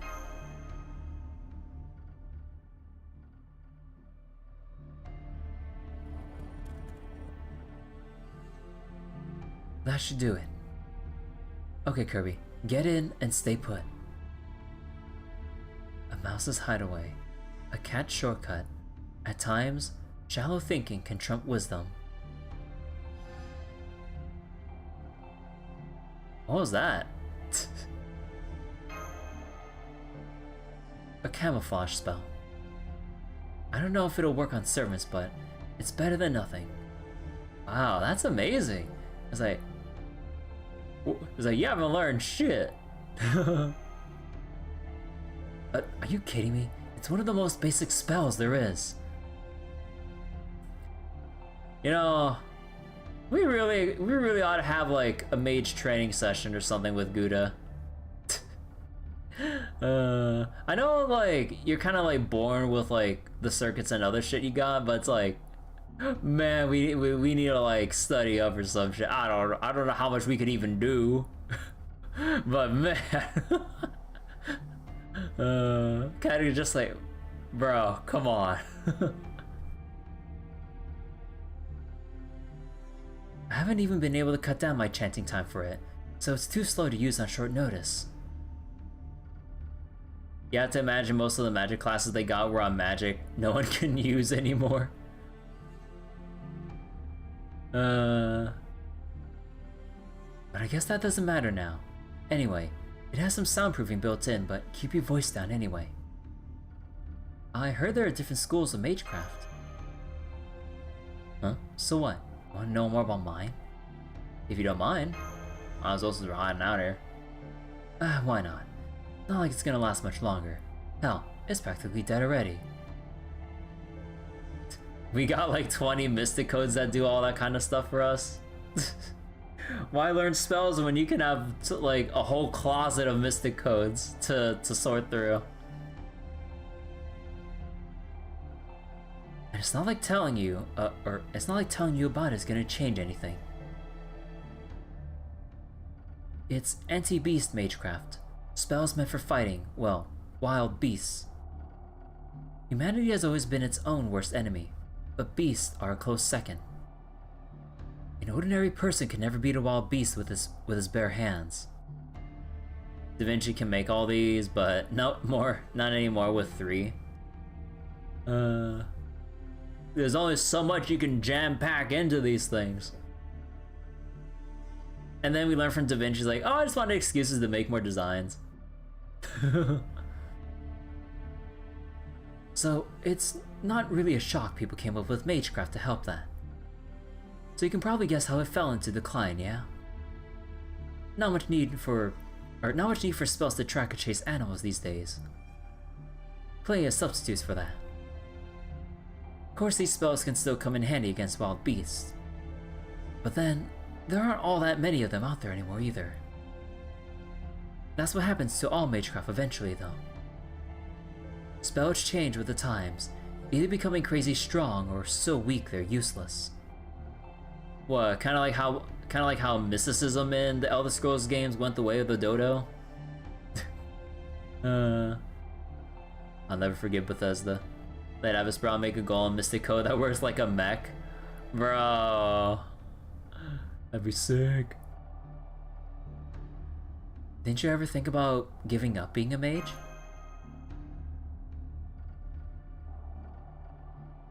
Oh. I was like, why don't you just stop? What? No, I can't believe you're even asking that. Next piece of free advice. Asking any normal halfway decent mage that question is a fast way to die. You're basically telling them, your whole life is pointless. Why don't you just die already?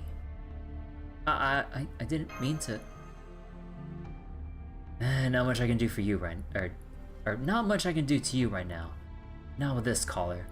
Damn, he took that so offensively that he had like murderous thoughts like just right then and there. Jesus. Your life is nothing, you serve zero purpose.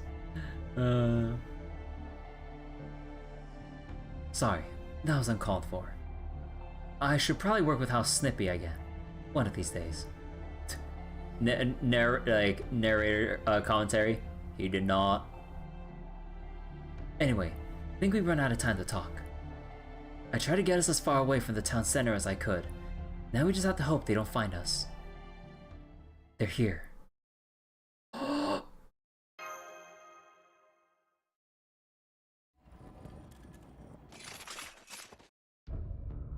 According to our scouts, we'll be facing another medium-sized force.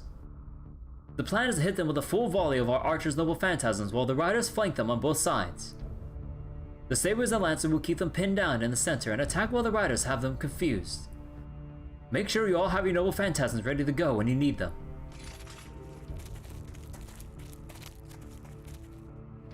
Fate RTS when? Dude, this would be like spin-off material just right here. Can't believe it. They really are all servants. What do you think their true names are? No clue, but they're all from different eras and countries, that much is clear. So how the hell are they operating as a single army? Damn it, can't believe it. What the hell kind of singularity is this? For that matter, how can there be this many servants? Ley lines, even holy grails can only summon so many. Could they all be rogue servants? The kind without masters? Yeah. You must run into several of them across all the singularities and Lostbelts you've been to. I'm talking about servants that are exceptions to the rule. The kind summoned from the ties to a land or a holy grail. Remember Beowulf in the Russian Lostbelt? He was a rogue servant. But even if that explains how they got there, it doesn't explain how could there be so damn many of them. I mean, there's 200 servants right here between these two armies alone. No wonder the town didn't survive. We might not even be safe, or wait, we might not be safe even out here then. Hopefully I picked a spot far enough from the battlefield. At least they're not actively looking for us. So screw it. At this point, que sera, sera.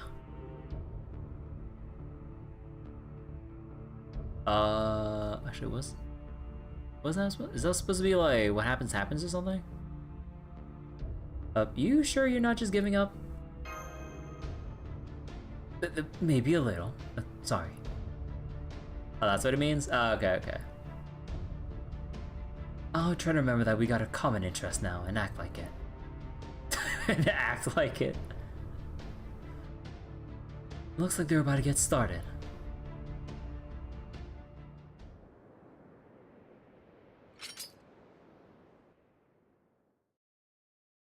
Archers! At the ready!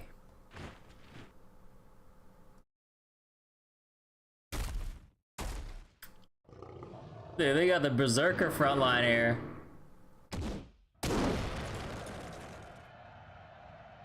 Wait for it. Wait for it. Now! Command spell loaded. Activate noble phantasms. First phantasm spirit levels, then heroic spirit levels. Command spell loaded. Activate noble phantasms. Lightning longbow.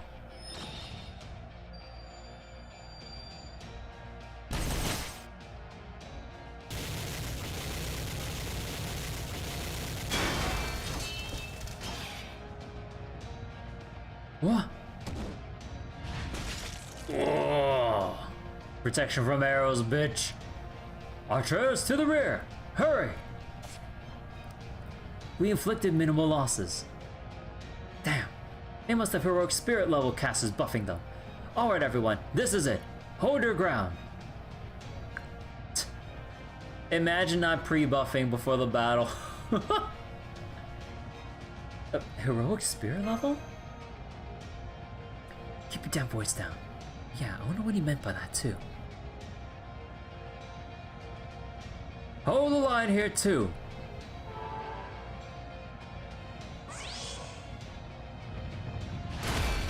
Oh. Shit, can't hold much longer. Keep shooting. Buy as much time as you can. We're taking massive casualties. Riders, are you still not ready? We just arrived at the designated coordinates. We'll charge it right now. What the? What is it? A squad of assassins just ambushed our right flank. It's going to take some time to regroup. Left flank here. We can't get through the casters we can't get through the casters bounded field. We'll need time to regroup too. Our charge won't be nearly as effective if we don't coordinate it. Damn it. I'll never be able to face Lady Creamhill like this. Creamhill? Isn't Creamhill? Yeah, I know about her too. She's a hero. No. A legendary figure. Huh. Those guys were completely on the defensive. What changed?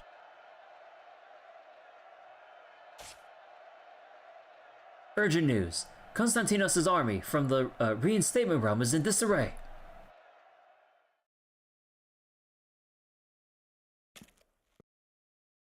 Oh. That's it. That's what I'd like to see. Freaking rolling, dude. Alright, let's swoop in and take the spoils for ourselves. Roland is a dirty third partier. Oh, okay, I see how it is. I see how it is. Maybe we should wait a little longer. Like, right until they're about to be defeated. It's the exhibitionist. What do you mean? He's totally clothed. No, let's not. The revenge drill's already been hit pretty hard. We need to at least get some good licks in with the reinstatement realm too. Now let's go!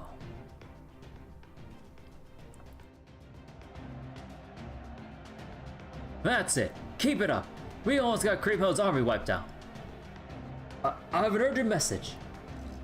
Charles the Great's army from the Righteous Realm has joined the fray. They struck a rearguard from behind and sowed confusion among our ranks. Damn it, not again. They've got Roland from the Legend of Charlemagne leading them. They're mowing down our rearguard like grass. Retreat! Fall back to the reinstatement realm. There's no way we can win a fight on two fronts. Assassins, use your smoke screens. Archers, lay down cover fire to buy us time. Keep firing.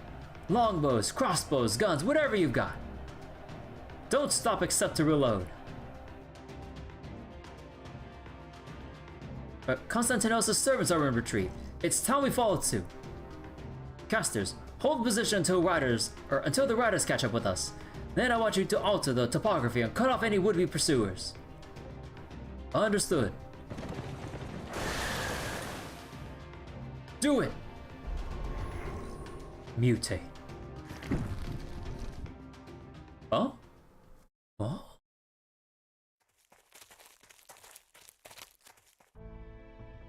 Grimald's casters have transformed our surroundings into a swampland, Lord Roland. we could have our casters freeze the swamp and go after them. But I think that's enough. Both sides suffered heavy losses and we got in a few good shots at the reinstatement realm soldiers too. The forces of Charles the Great's righteous realm are the only ones walking away unscathed. Our job here is done, but we barely did anything. Now let's cheer our victory. Yeah! We didn't do shit!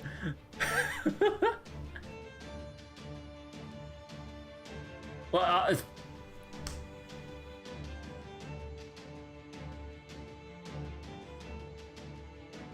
okay. Be naked rocks! Yeah? Did you really just say that? Shut up. Look, there's something I want to say too, but this isn't the time.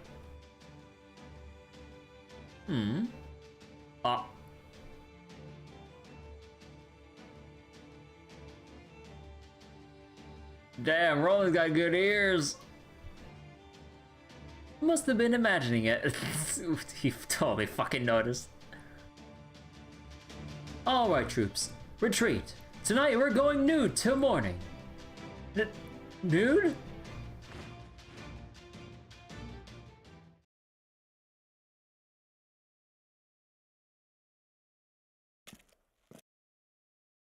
It's alright, Miss Kirby. Mr. Zemlupus. You can come out now. Must have been the wind. That was a close one. They never even came our way. I'm afraid you two were just unlucky. Unfortunately, that also means we couldn't overhear anything. Most of the town may be destroyed, but a few buildings are intact. Let's find one such building and review what we've learned.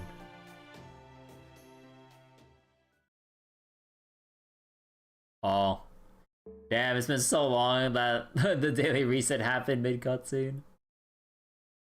Oh, I can tell this is gonna take probably a good number of sessions. Or that, or it's kind of like front-loaded a little bit with like how long these go on for.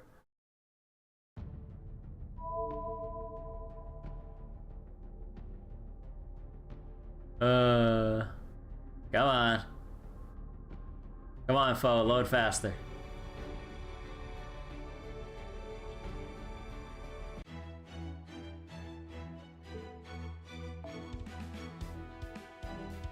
Whoa, I got 6 sand quartz.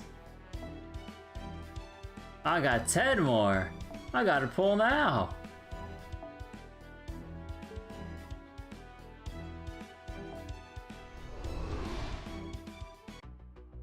Yeah, I still gotta skip this again because the daily reset doesn't count as completing it.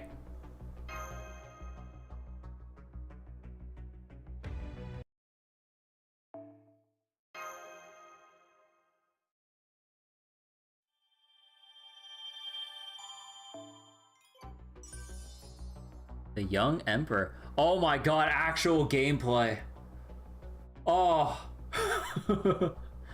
Actual gameplay.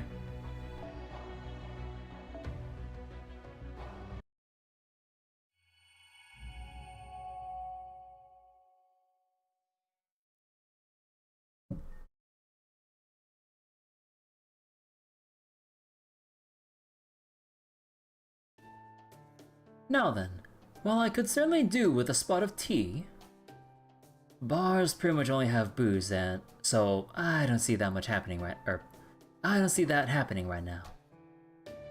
Though I do enjoy a good glass of red wine, I don't think I could do so in this rundown. Oh wait. Oh sorry, let me reread that. Though I do enjoy a good glass of red wine, I don't think I could do so in this rundown tavern. I'm afraid my drink will have to wait until another time. Alright, you two. Tell us everything you saw. Even the smallest detail could be of great importance.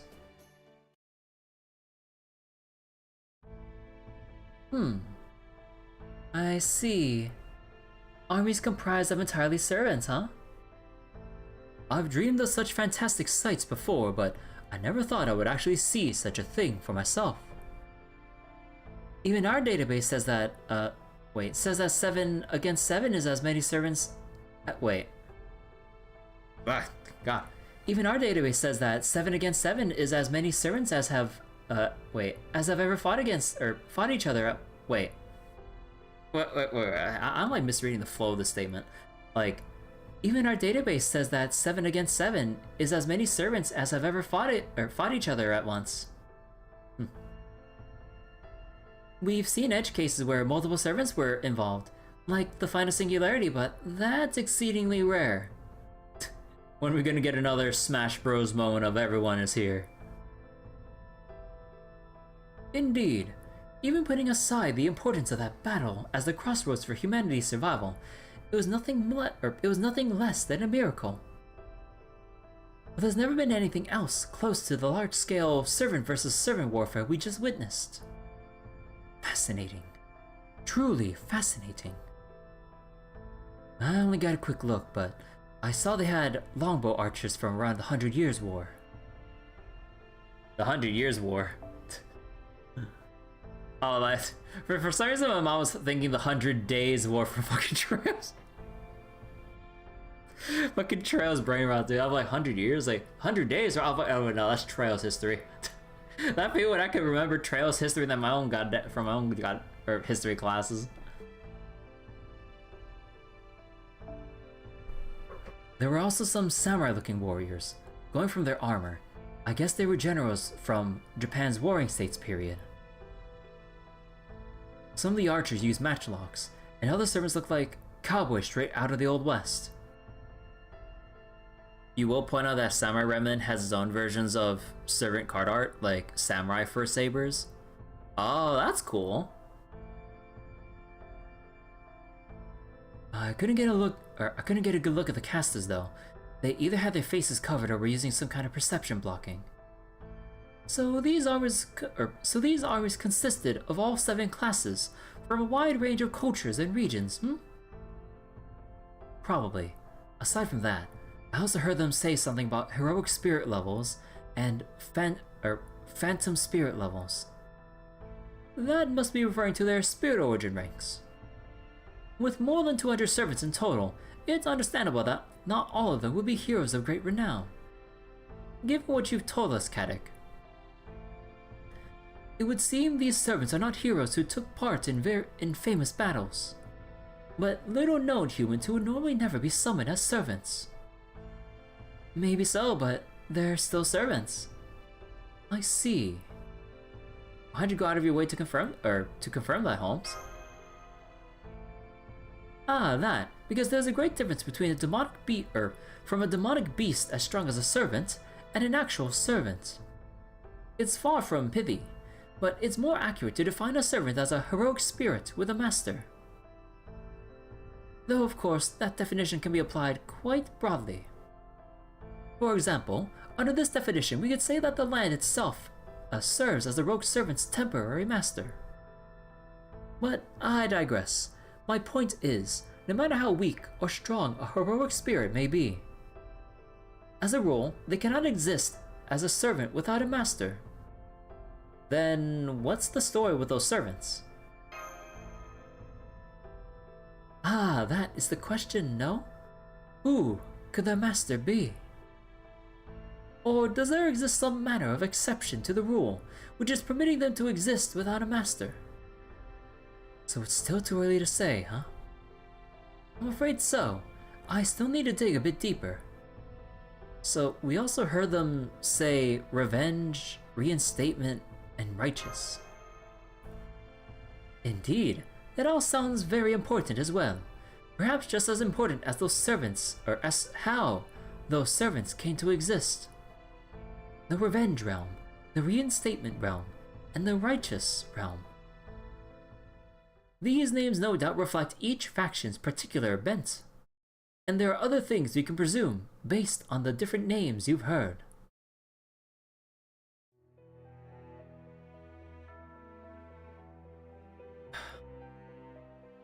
Kriemhild of the Revenge Realm.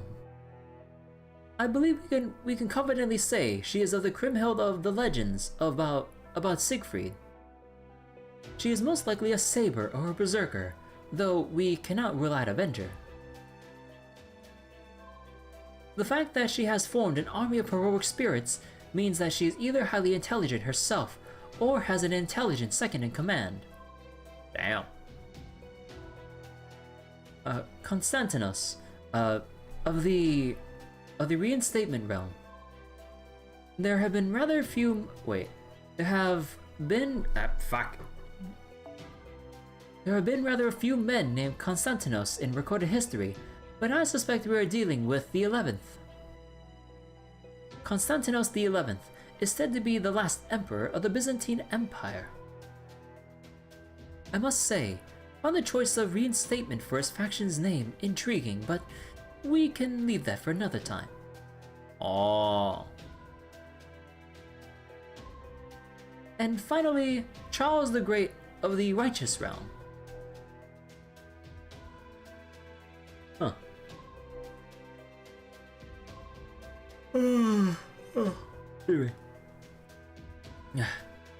Now that is quite the name indeed. If we are truly talking about the Charles the Great, then I would say his victory in this war is a foregone conclusion. I'm inclined to agree. Neither Kriemhild or Konstantinos can even begin to compare to him. Okay, do we act dumb and just say, is Charles the Great really that great?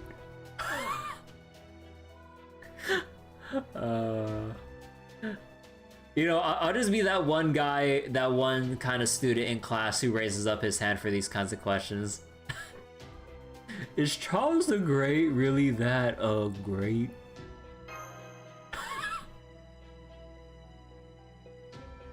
Did they not teach you anything in school? Anything at all?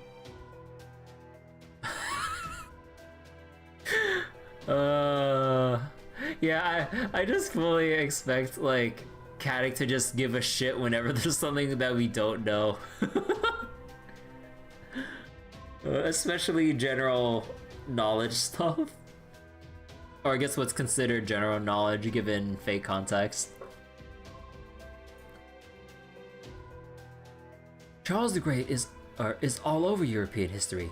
He's got to be one of the most famous people in the world. He was the king of the Franks and the first Holy Roman Emperor to inherit the mantle of ancient Rome. Lies. He's even known to many as the father of Europe. Once again, Nasu is making shit up. Oh, really? You do know how a servant's strength depends in part on how famous and mystical their heroic spirit is, right? Well, that pretty much put Charles the Great up in the highest tier of servant. However, some things don't quite add up for me. For example, the righteous realm's manner of fighting. You swear most people would have heard of him from Fate itself?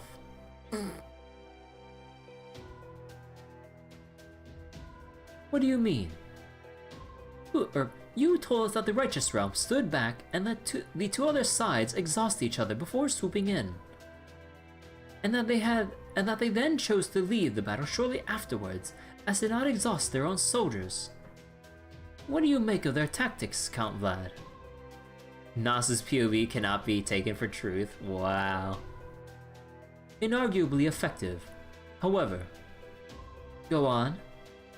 This was a clash between two medium-sized forces, and a fairly one-sided one at that.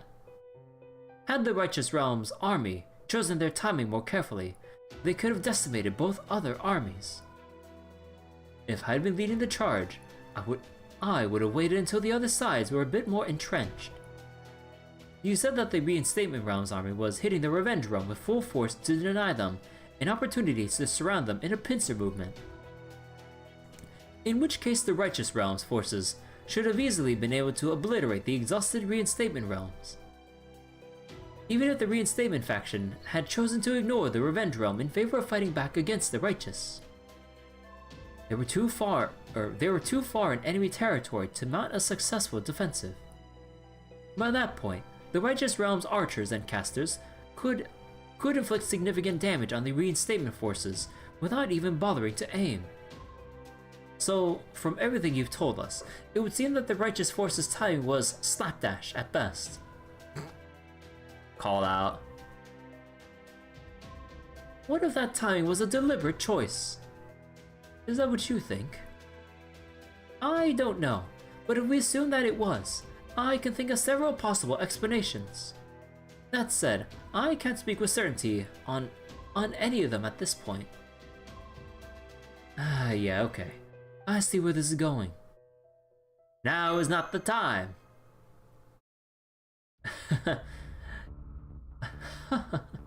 It seems I've been beaten to the punch. Now then, as for their objective, rogue servants summoned by the Holy Grail powering a given singularity have generally worked in the service of humanity. That, at least, has been what we've seen thus far. Now, most of the heroic spirits summoned in rituals, such as the Holy Grail War, have been on humanity's side as well. But of course, heroic spirits come in all shapes and sizes, in multiple senses of the word.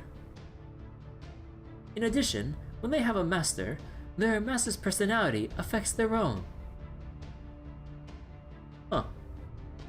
Both the ineffable nobility of heroes and the naked cruelty of monsters reflect that person's true nature and are recorded as such. Is there like a point to you just repeatedly telling us all the shit we know? Or all the shit we know already, Holmes? You know, I feel like Caddick is doing some kind of like meta commentary on like all like the reminders of like fate concepts and stuff. It's like, tell us something new already.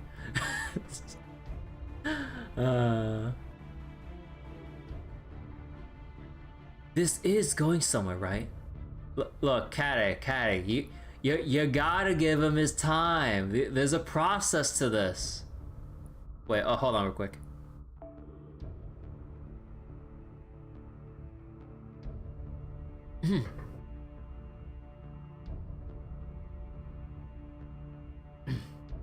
You know, once I finish section 2, I'm gonna need a quick little water break. It's gonna be a long night of reading, or however long my battery will last for. It's at 62% already? Holy shit!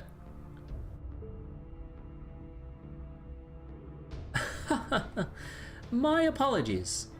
What I meant to say is, the present state of affairs would normally be unthinkable. Hundreds of servants forming armies and acting in concert, regardless of whether they are good or evil. Time for a fast charge while getting water? Honestly, yeah. What's more, they seem to have set aside any regional, national, cultural, and ideological differences to do so. You two need water. Thanks, Bryce. In one sense, that sounds like a perfect world. But the fact that their unity is in service of a war between their three kingdoms, perhaps realms is a better word, is anything but cause for celebration. Where does that leave us? Are these guys our allies, or should we be treating them as enemies? Maybe we can form a temporary alliance, like you guys did with me. I certainly hope at least one of these realms is on our side. We must be exceedingly cautious in our approach, though. Never before have we faced anything like an organized army of servants. There is only so much both Holmes and I can accomplish on our own. The force we saw earlier would almost certainly have been destroyed in battle against any one of the realms. No matter how you slice it, the sheer numbers are too much, and on top of that, they also have their noble phantasms. Prepare yourself, Master. We have enemies here. What? Huh? Enemies? Assassins. What kind of assassin just barged down the door? I'll be taking the head now. I'm afraid not.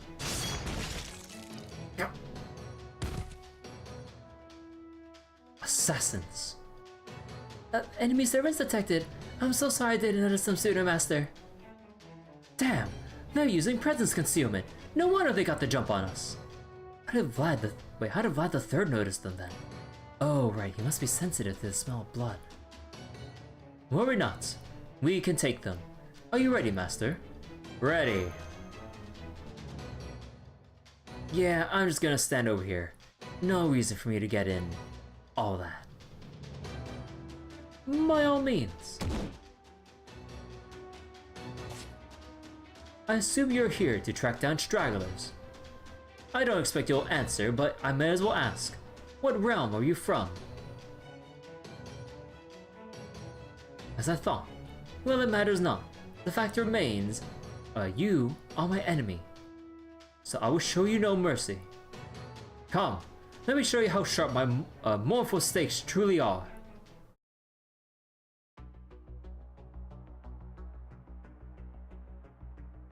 Oh, we have to use?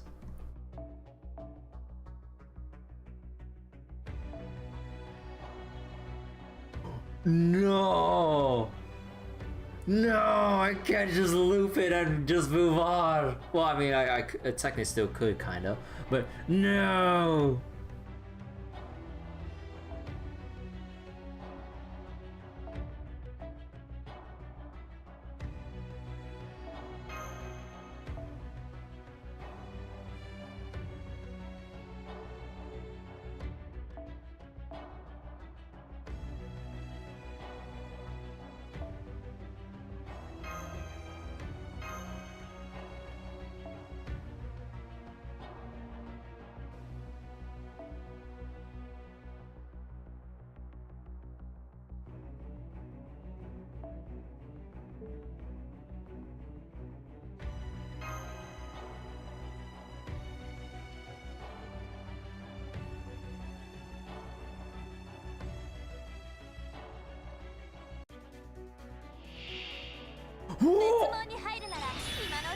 Wait.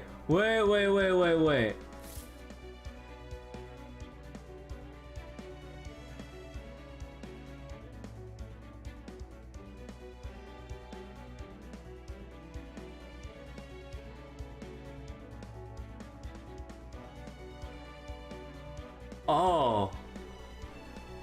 Oh. Whoa, shit.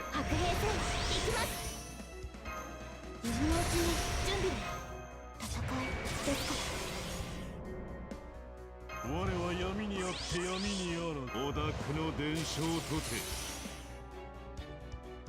いくよ。本気チャンピオンだから。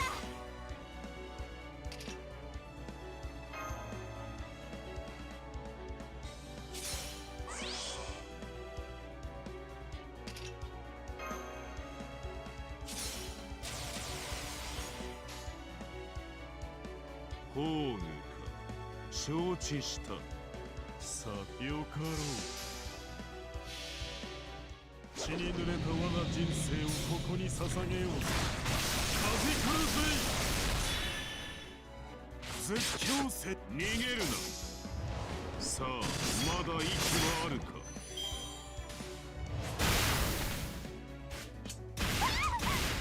Instant death? Oh.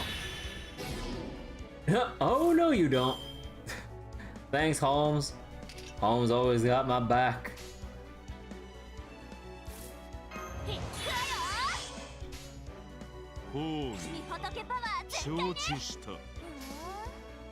Decidedly less instant.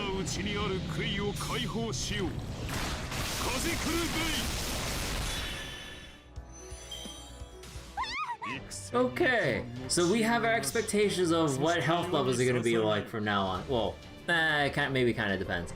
But okay, so they just decided to throw at us like enemies that are 200, 300k. Okay. Oh yeah, I'm almost there to level up.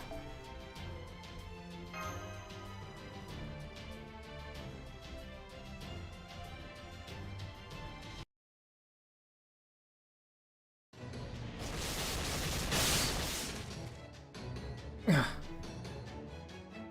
power, that command spell. You're our enemy.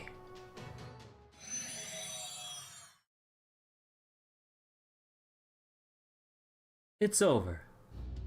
I would say that was all too easy, but easy? Well, I mean, it kind of was.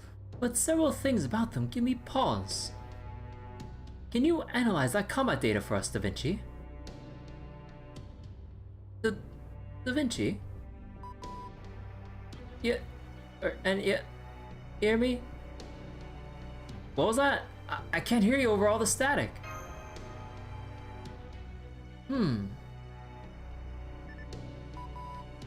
I'm sorry, Master. A huge burst of static interference broke out when your battle began. We weren't able to collect any data on it, let alone offer advice.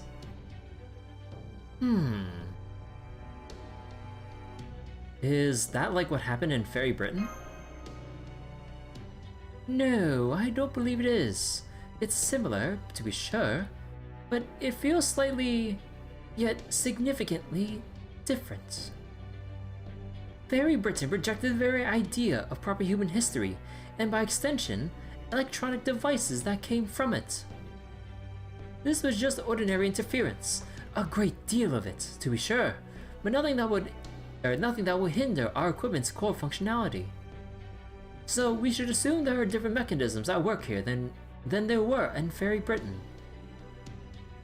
Look at you, the big shot detective, huh? Why, yes I am. A consulting detective, to be precise. Oh man, again, like Katic really is kind of like that meta commentary, or like channeling the inner spirit of players, going, "Okay, Holmes, stop talking like excess shit. Say it like it is." Getting back to the battle we just fought, tell me, Master, or even Katic Lupus, did you notice anything strange? They had command spells.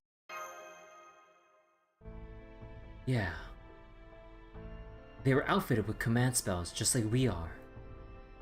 Though, unlike normal command spells, they were only meant for support, just like the Master Chaldeas. They had just enough magical energy to let them use their noble phantasm at a moment's notice.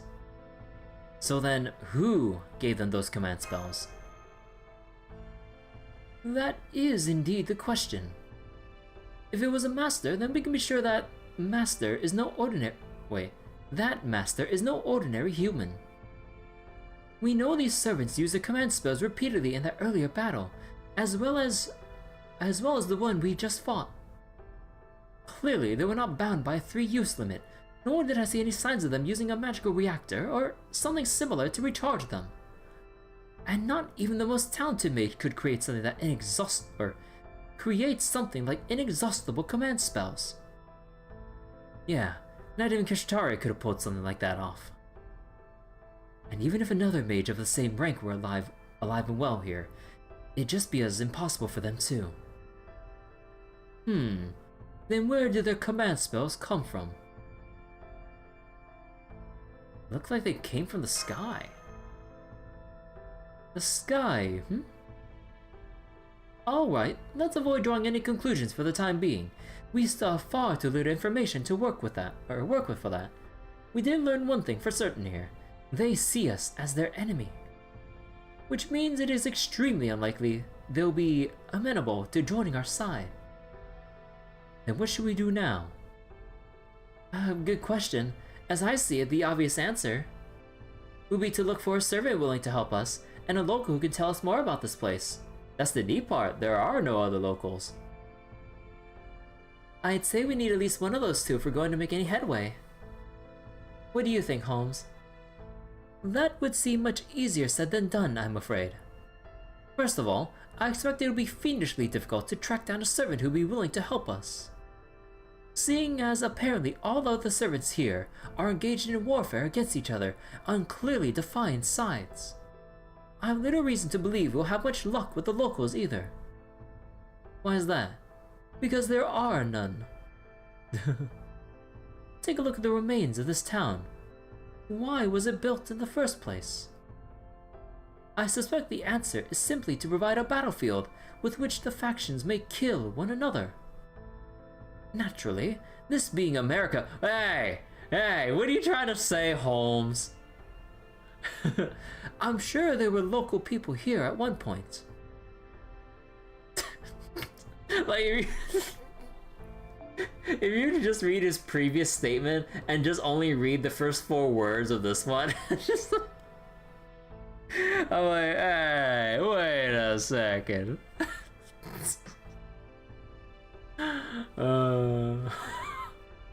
Localization would never. Nah, I just fucking with everyone.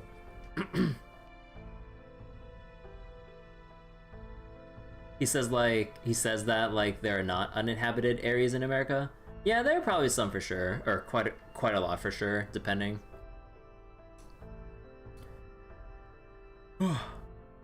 But they were most likely either collateral damage in the conflict or simply fled the area entirely. Regardless, we can safely assume we will find not a single local here. So, of the 2 options, our only viable one is to somehow find a servant whose interests align with ours. I admit this choice may be unseemly,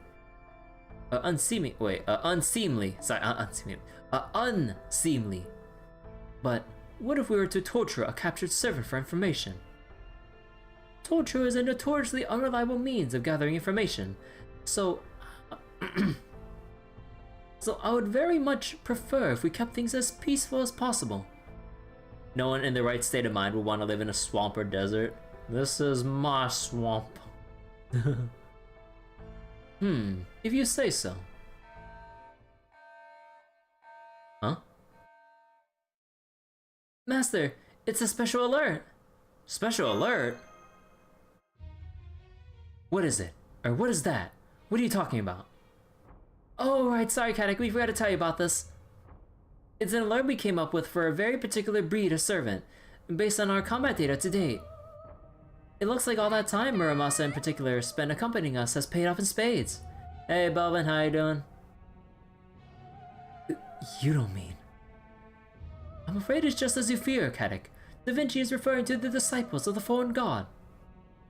With Limbo Muramasa gone, that just leaves Grigori Rasputin, or Kotomine Kire, as the case may be. But why would he show up here and now?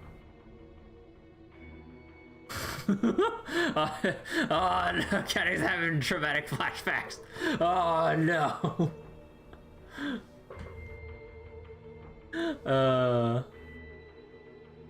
You fired up Dogma 2 last night. I was about to say, like, Darkest Dungeon? Couldn't make your own color for things. Yeah, like, I kind of wish they gave us, like, full RGB support instead of, like, the hundreds of colors. Because we'd have infinitely more that we can just adjust.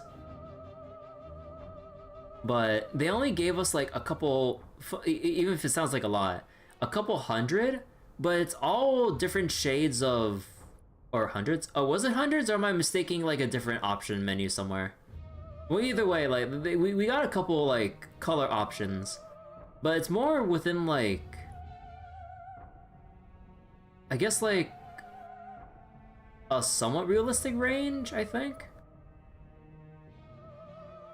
You have to unlock those. Oh, yeah. I haven't checked, like, the cosmetics.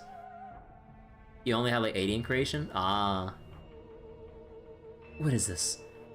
Something's telling me that's not the case. But Rasputin is the only disciple left. So wait, 80 tops in creation? Yeah, I probably don't remember the creation options. My bad. No, wait. Don't tell me. I do indeed sense another servant here. Show yourself, disciple of the foreign god. Ah, it would seem I am being called out. I suppose I had best oblige. That's not Rasputin!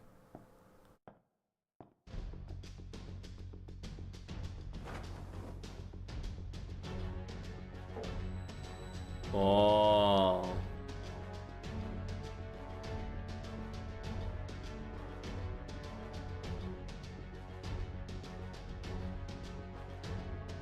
You! Delighted to meet you, Holmes. Ah, but at this tender age, I ought to address my elders more appropriately. Mr. Holmes.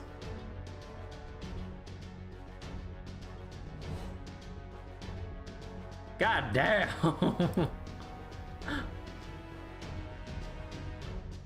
You have got to be kidding me! Ah, so, you've met me before then. That will save us some time. For those of you who don't know, my name is James Moriarty. God damn, they really did give us younger Moriarty. Teen Moriarty.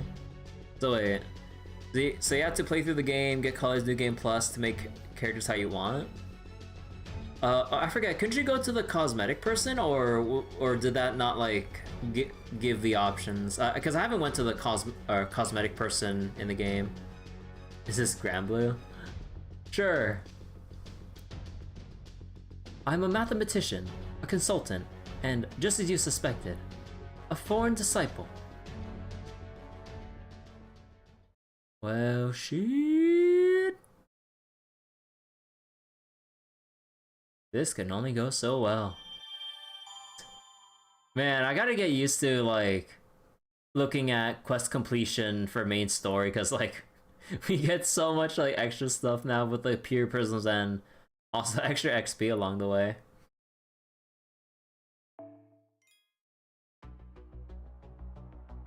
Okay, so let me be right back real quick. I gotta go on a little water break, get some water, and maybe use the time to charge up my phone a little bit for like a couple % battery, because my phone battery is draining fast here. You recall getting Holmes? Ah, okay. Let me take this off real quick. Like, it'll just be for a little bit. Let me see.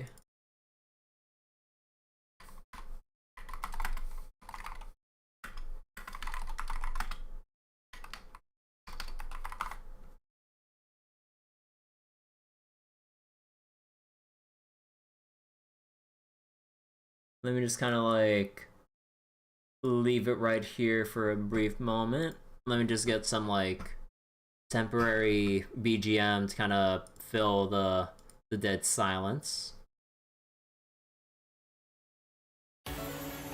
Okay, let me just leave this on for like a tiny bit. Wait, what?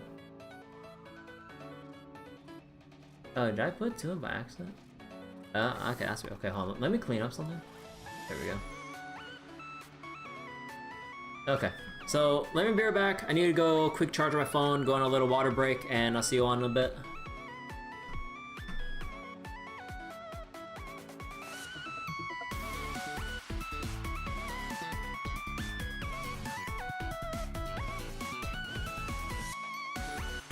Oh yeah, and if you guys don't mind, I'll run a minute 30 of ads so I can get rid of like pre-roll stuff for the time being by the time I come back.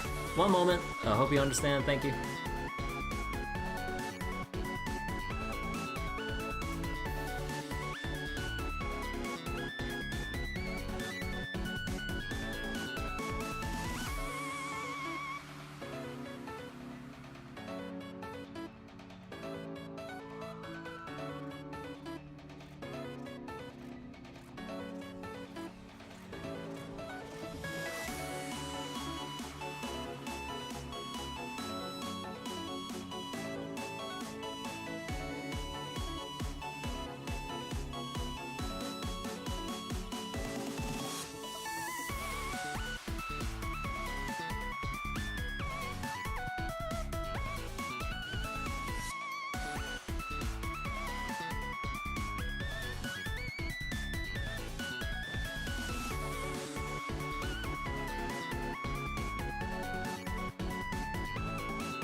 Alright, I am back. Let me go take the stuff off real quick. Ugh.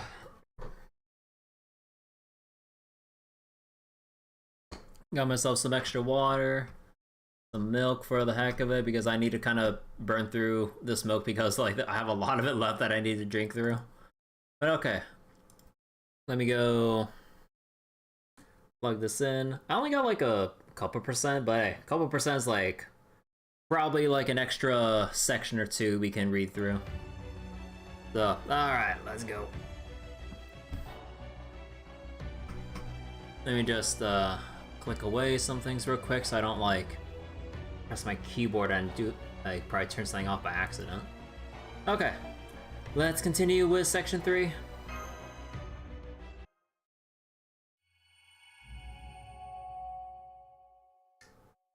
The crime of proper human history.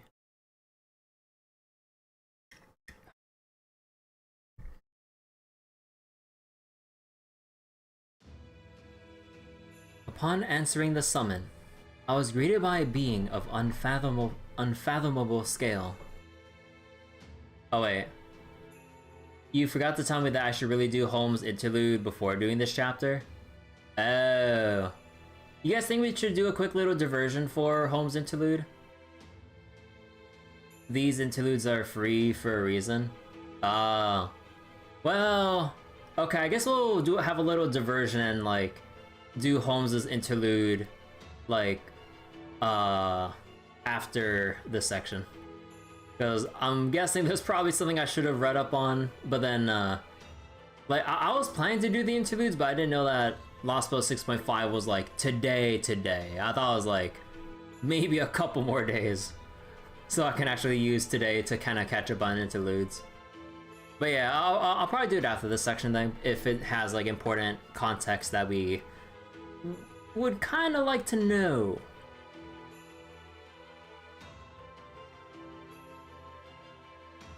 Free Moriarty interlude for more shenanigans? Or they didn't give us? Oh-ho. Aha. Aha. The elation. That's kidding. I see. Soon I understood everything I needed to. Both the knowledge that flowed into me and the power I now commanded told me all I needed to know about who I am. Very well then. I will gladly follow those orders. I'm James Moriarty, the Napoleon of crime and foreign disciple. Really weird how we don't have Moriarty's interlude that's also plot relevant. Oh, really?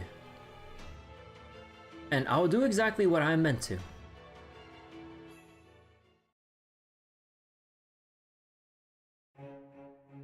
What is it you want, Professor?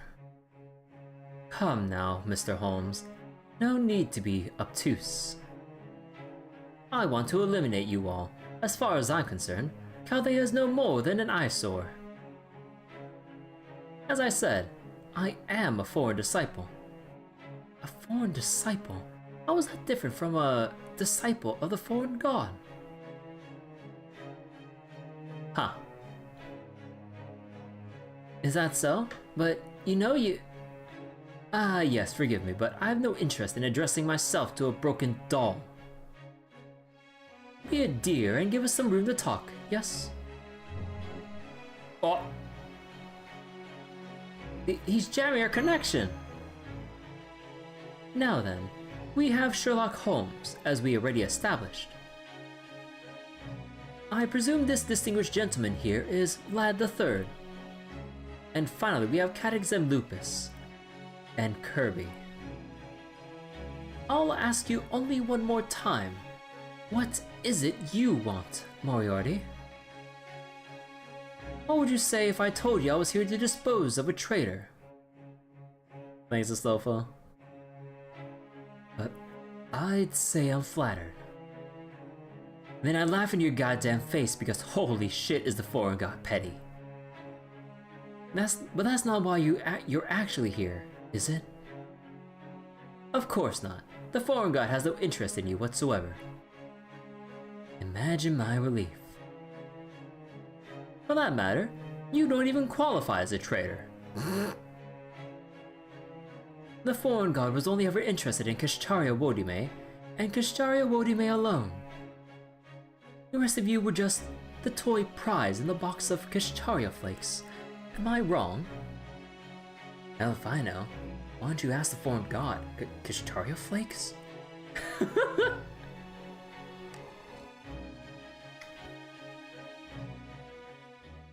No, there's only one reason I've come to you. Run! All of you! Whatever you do, do not fight him! Ah, Mr. Holmes, you really have gone soft. The real you would have understood my plan before I even showed up. As part of your unbalanced breakfast.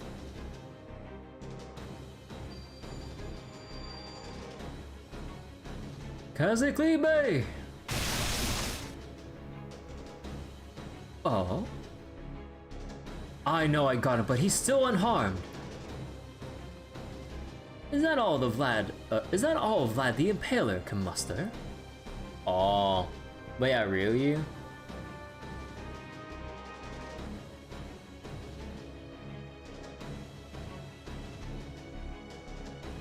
Maybe is he just referring to like when he was like actually alive or something? I don't know. As a foreign disciple, I was given two abilities. One of them is, frankly speaking, unimpressive. But as the saying goes, it's not the size, but how you use it. You took Vlad the Third's noble phantasm head on, and he's not even scratched. What the hell kind of ability does he have? Based on the data they showed me, he must have some kind of divine spirit ability, just like Limbo and Muramasa. Come on, Katic, think. You can figure this out. Moriarty's completely unharmed, even though Vlad hit him dead on with his noble phantasm. It's not that he instantly recovered, it's more like he was never harmed in the first place. Can't be certain, but if I don't figure this out, I won't be able to forgive myself. I confess, I don't relish the idea of relying on another's power to destroy you, even if that other is a god. Apologies, that was a lie. This is actually exhilarating. You're a grade A asshole, aren't you? Word. I see. So even though my attack hit him, it was all for nothing. That ability of yours. Can't figure it out, can you, Mr. Holmes? In fact, you can't figure out a single thing about me. I'm afraid the reverse doesn't hold true. I can tell exactly what you're thinking and how you'll act. And your next line is... The difference in our power couldn't be more pronounced. I can do anything I like to you, and you are helpless to stop me. Oh no you don't. Nice try. Why is he touching Vlad's head? To be clear, Mr. Holmes isn't the only one of you I'm reading like a book. I can tell exactly what every one of you at Chaldea will do before you do it. I can't move. What is this power? Chains? Rope? Lamp oil? Mystic eyes? No, it's nothing like those. These restraints are binding me from the inside out. My very will to move has been completely cut off. Tell me, Kirby, have you ever played shogi? Not at all. You really should. You're truly missing out. I'm quite fond of it, personally. Stealing your opponent's pieces for yourself just gives you so many options to choose from. Oh.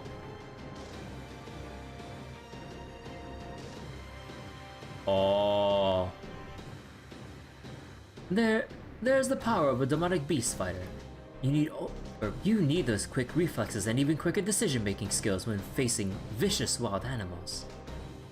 But you're still too late. You gave up your best option when you failed to drop everything around the second you saw me.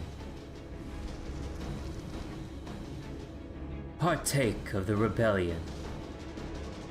Bastard. I don't know which realm you'll end up choosing, but I do hope you'll make a name for yourself there, hero of Romania. Count Vlad! Stay back!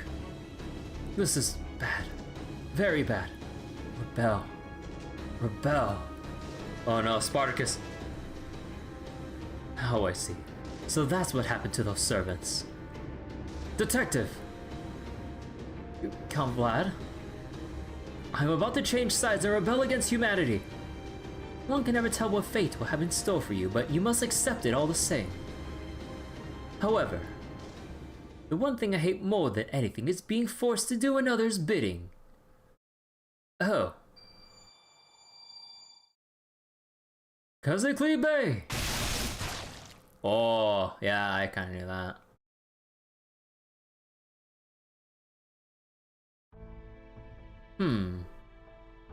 It seems some of these more prominent servants have rather stronger spines than I expected.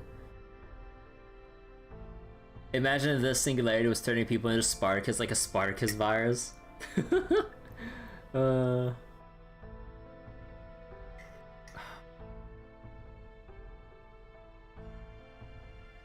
I would never have expected him to bind himself with his own stakes rather than submit or die. What's more,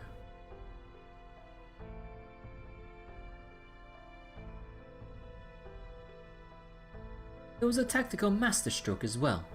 He gave them all time to flee while he used his noble phantasm. No, even before he did so. So they abandoned one of their servants to save their own skin, No, wait. One of them shouted something about coming back to save him later, didn't they? No matter, I'll just have to go after them. Although... You there, servant. Who are you? Oops, took a little too long here. Still, that did buy them some time. Now it's just a matter of finding out where they ran off to. Not that it will make any difference in the end.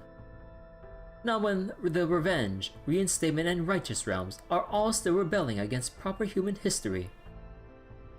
What are you talking about? Ah yes, my apologies. I do hope you'll forget everything you saw here. Or, in simpler terms, die. Oh. Damn, we don't even get to see how they die. Alright, so we gotta go on a little diversion. We need more context from Sherlock's interlude from what you guys are telling me. Alright. Actually, anything I need to know going into Sherlock's interlude so I can like just prep a team ahead of time.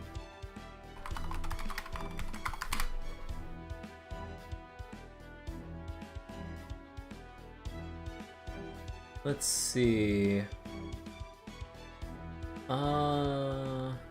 3-1. You can only use NPCs. Oh wait. Oh wait. NPC or player's own Sherlock is the only one that can be used. Oh.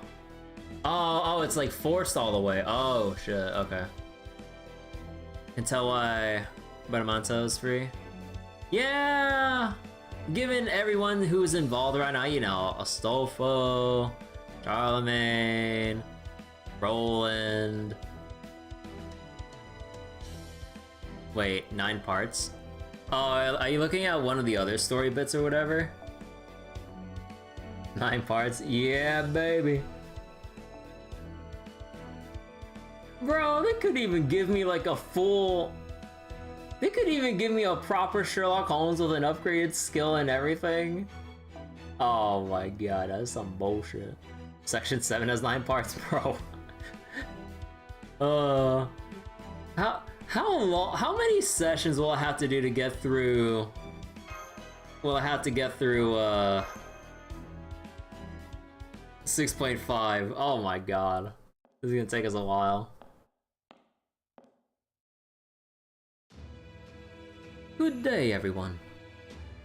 My name is Sherlock Holmes. I'm the world's greatest detective, as well as its only consulting one. This will take 30 minutes? Gotcha. Most of the parts are either 5 or 0 AP? Gotcha. I'm both the progenitor of all detectives and the essence of the very concept, one who reveals truth.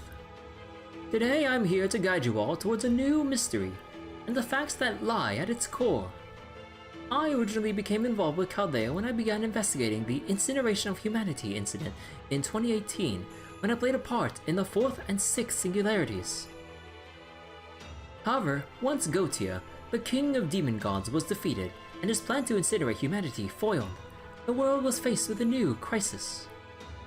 I speak, of course, of the bleaching of humanity, an event that has resulted in the entire Earth being wiped clean, save for the Lostbelts. As you all surely know, this incident led to my gaining an official administrative advisor position at Chaldea. And I must say, it suits me rather nicely. Okay, Mr. Holmes. While I continue to act as a detective, naturally, I've also found the work of supporting a larger organization to be quite stimulating. Unfortunately, I'm afraid there is little room for optimism, given the sheer scale of this case. My current theory is that, in a sense, this bleached Earth phenomenon pairs directly with the incineration of humanity. When Gautier incinerated all of humanity, he did so by starting in 2018 and going back in time to collect the necessary energy. That is to say, the infamous king never bothered to collect energy from the future because he knew there would be no human history from which to collect. So using 2018 as a single turning point, he headed back towards the past and succeeded at destroying humanity. Conversely, this great reset has left the past untouched, destroying humanity now, robbing it of its future. Wait, what? Wait. So, since there would be nothing from the future since he would have incinerated it there, went back to the past, succeeded destroying humanity. Conversely, Great Reset left the past untouched. Or conversely, this Great Reset left the past untouched while robbing it of the future. Okay. Given these facts, one could argue that the King of Demon Gods' plan was intended to avoid this very future. As it involved incinerating humanity and remaking Earth before it was wiped clean. It is a dreadful problem and a horrific mystery. Even Gautier believed it beyond his ability to resolve. Bad as things are, we cannot afford to stop seeking a solution, not if we are to regain humanity and everything else that was lost. We cannot, will not give up, no matter what manner of hell may await us. We must continue onward. We must. I, in turn, will naturally continue to provide my full support. I will solve this case, even if I must consume every last bit of energy in my spirit core to do so. Why, you ask? Why else? Because I am the greatest detective. Where's the space? I am Sherlock Holmes.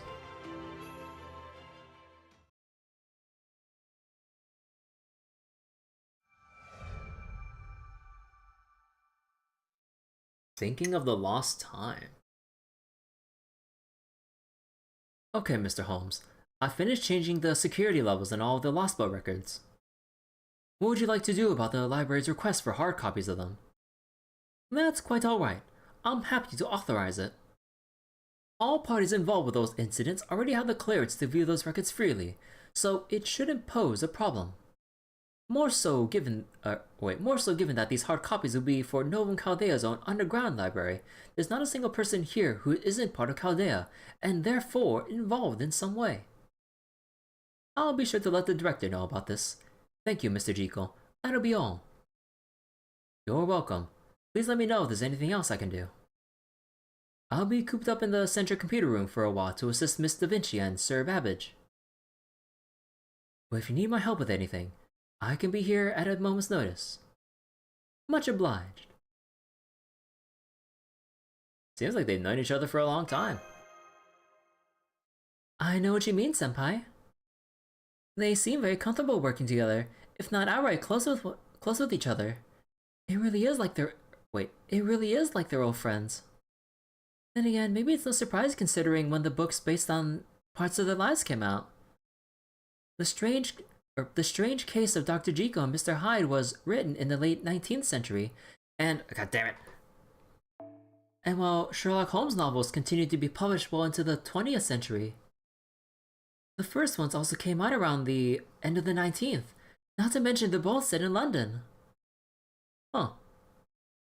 Ah, now I see. I thought I had told you to this, but I guess I never got around to it. That's right. I knew Mr. Holmes back when I was alive. He was always very kind to me. We've only had time for brief hellos and here and there since we both came to Chaldea. But now that I finally know how to use a computer, I thought I would help him out when I can. So, you knew each other when you were both alive, huh? Huh, that explains it. Wait, in your past life, Holmes?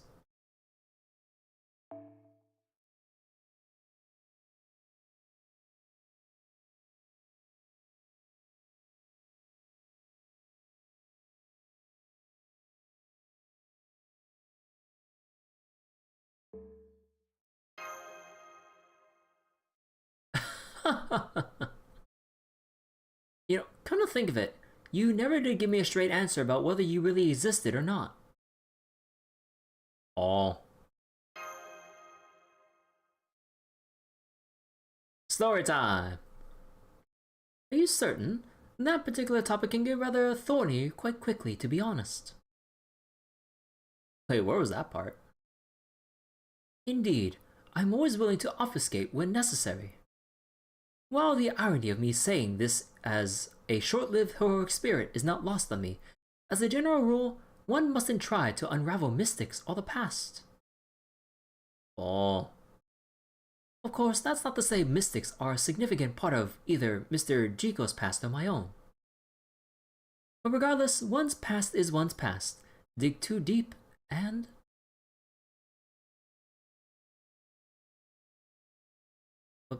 Holmes? Holmes?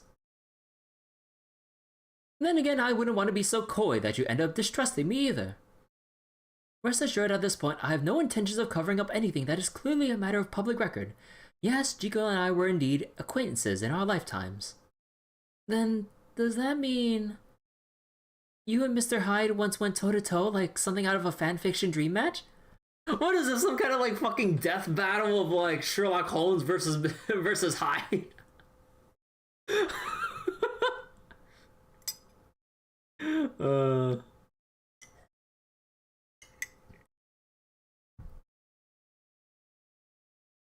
I do love that you're clearly, that you're clearly such an avid reader, Miss Curiolite. And indeed, it's little wonder that question would be foremost in your mind. Speaking of which, you wonder what's going to happen to Death Battle? Oh, has something, Oh yeah, wait, it was Rooster Teeth, right? I forgot about that. Heck, Rooster Teeth. Yeah, I kind of wonder.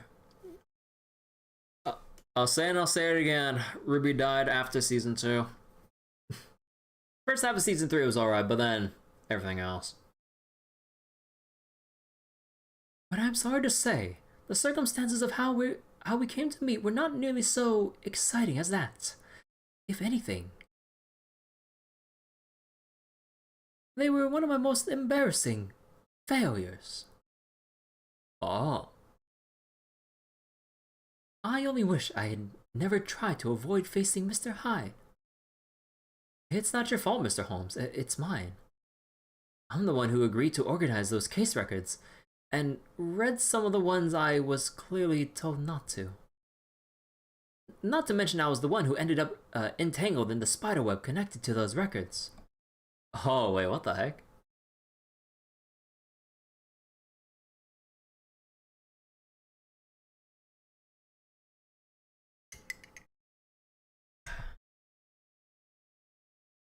Laid by the diabolical Moriarty. Moriarty. Wait, Moriarty?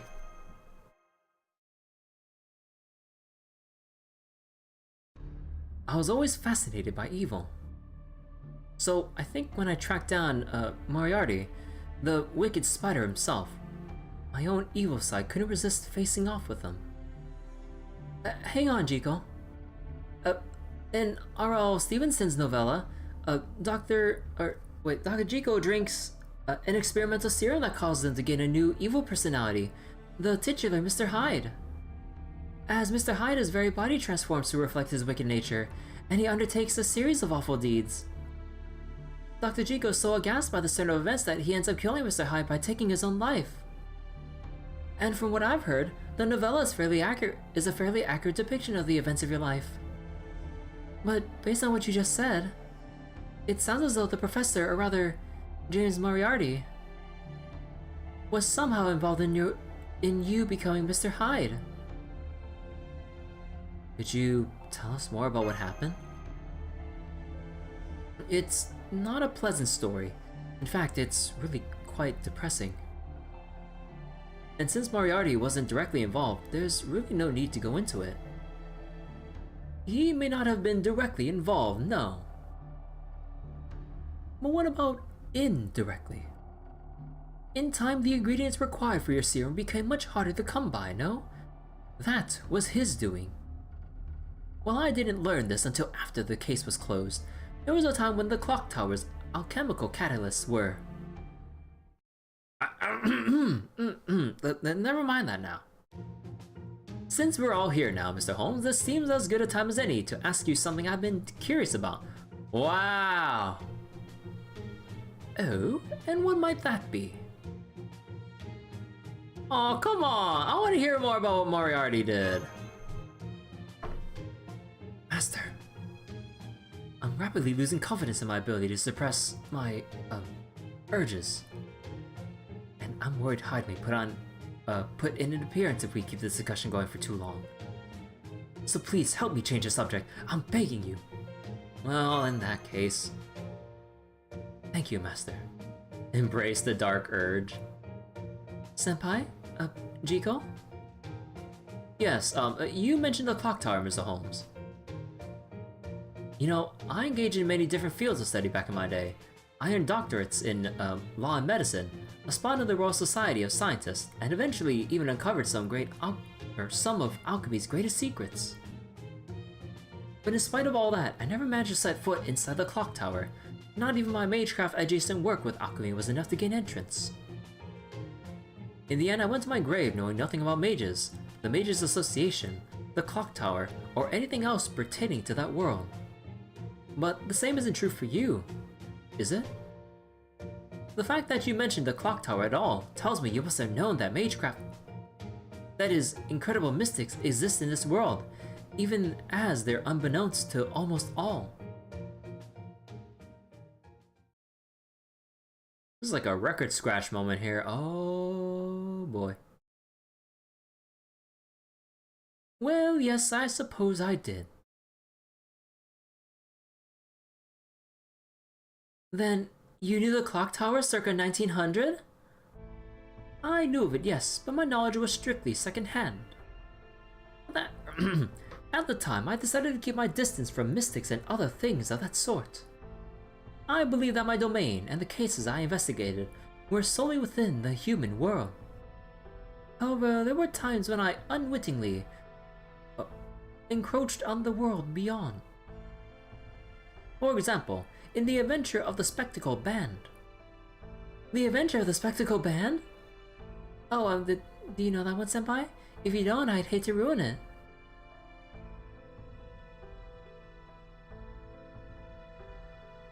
Wait a second. I do know. Oh wait, I do, so don't worry about it. I don't, so keep the spoilers to a minimum. Oh wait, so I do. So actually, I was like, I thought these were both like, please don't spoil either way. No.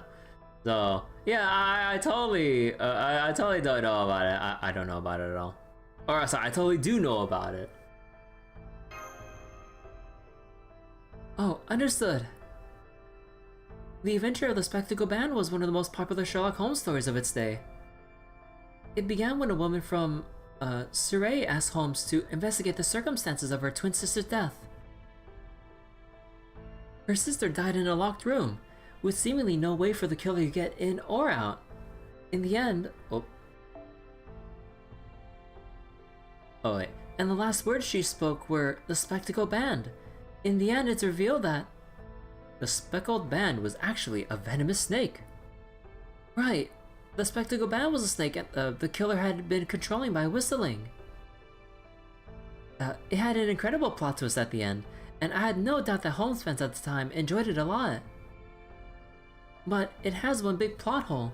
The fact that snakes, lacking ears, cannot distinguish between whistle tones, and that's hardly the story's only oddity. There is also the fact that the killer enticed the snake with milk. The fact that the snake's venom should not kill its victims so quickly. And truly, there is no end of contradictions. Right.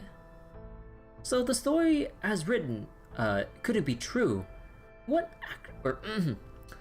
actually happened? I'll tell you. Oh.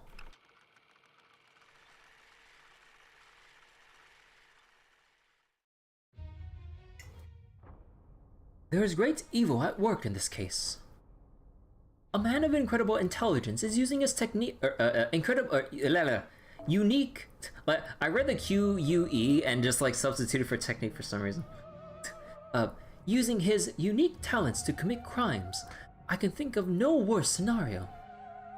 At any rate, it won't be long now, Watson. Very soon, the instrument of our villain's wicked ambitions will come to this room. Very in search of more prey. I trust you have your pistol at the ready. Oh my god, why are we using Gordo for Watson? Oh my god. What do you mean? What instrument? Hang on, you have me playing Dr. Watson. Granted, you certainly helped me out a lot, administrative advisor, so I'm not entirely unwilling to join you retelling one of your old escapades. And I can't say I'm not honored that you chose me for the distinguished role of your most trusted colleague, one famously played by Edward, Hardwick, no less. Very well then, so be it. What are we about to see, Sherlock?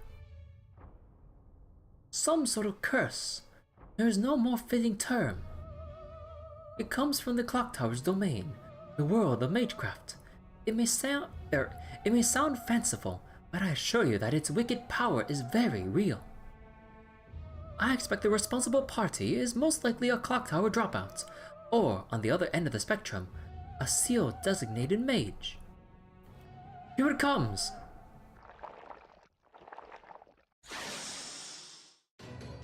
Ah, it's here! I must say, whoever lets something like this slip out of the clock tower ought to be ashamed. Not that any admonishment would do us much good at the moment. Come, Watson, let's take care of it. Oh.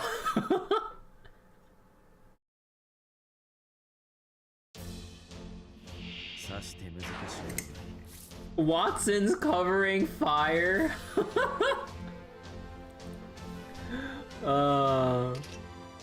So wait, what was Sherlock stuff again?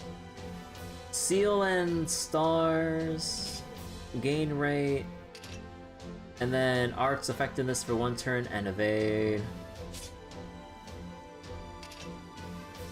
Debuff immune, yeah, they'll debuff for sure. Alright, we'll just spam everything, why not?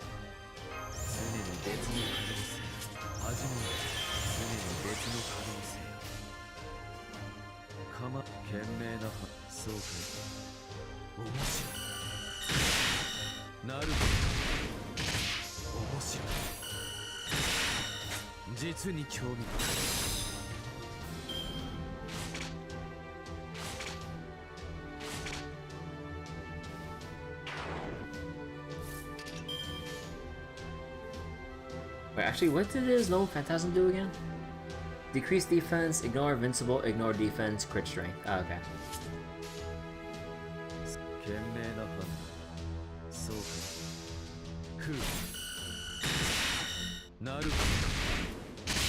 Yeah, 40% crit.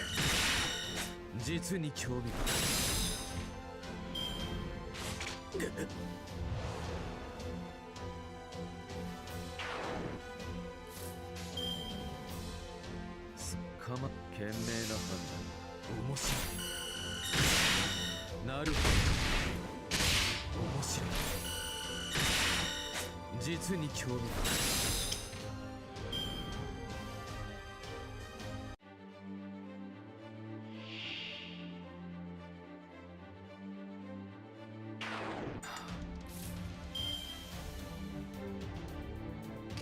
Oh wait, I can actually use my mystical. Oh shit.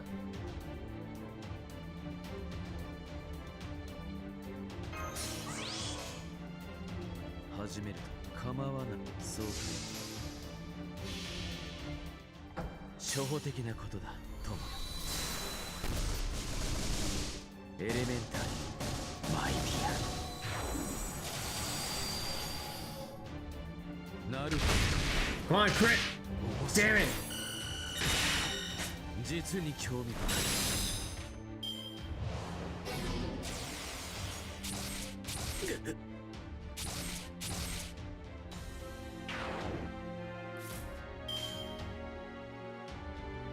そう、賢明な判断だ。そうか。なるほど。面白い。実に興味深い。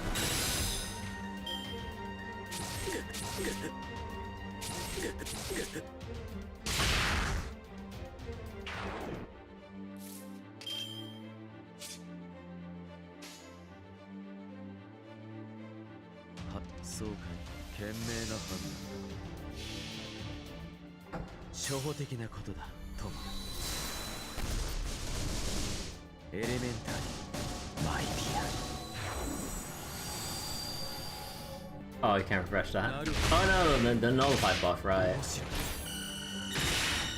実に興味深い。明白な事実ほど誤解を与えやすい。勝敗の結果さえ。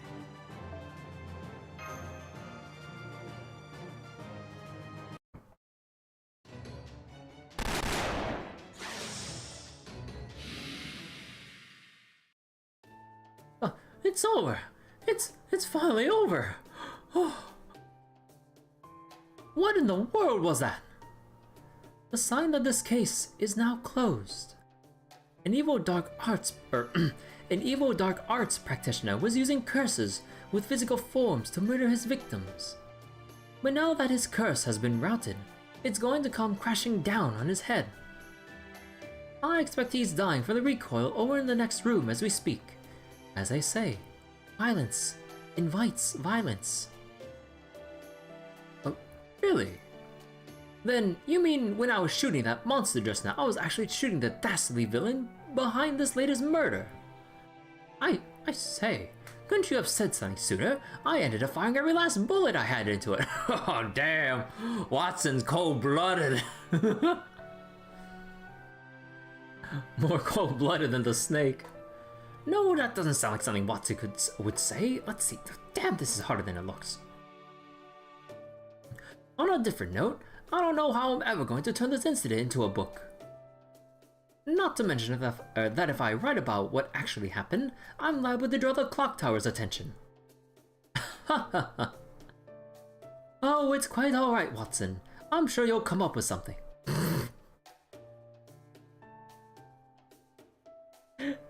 Seriously? Okay.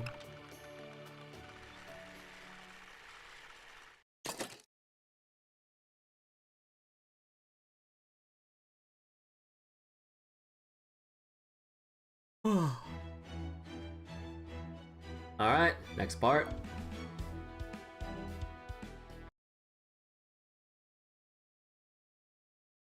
And there you have it.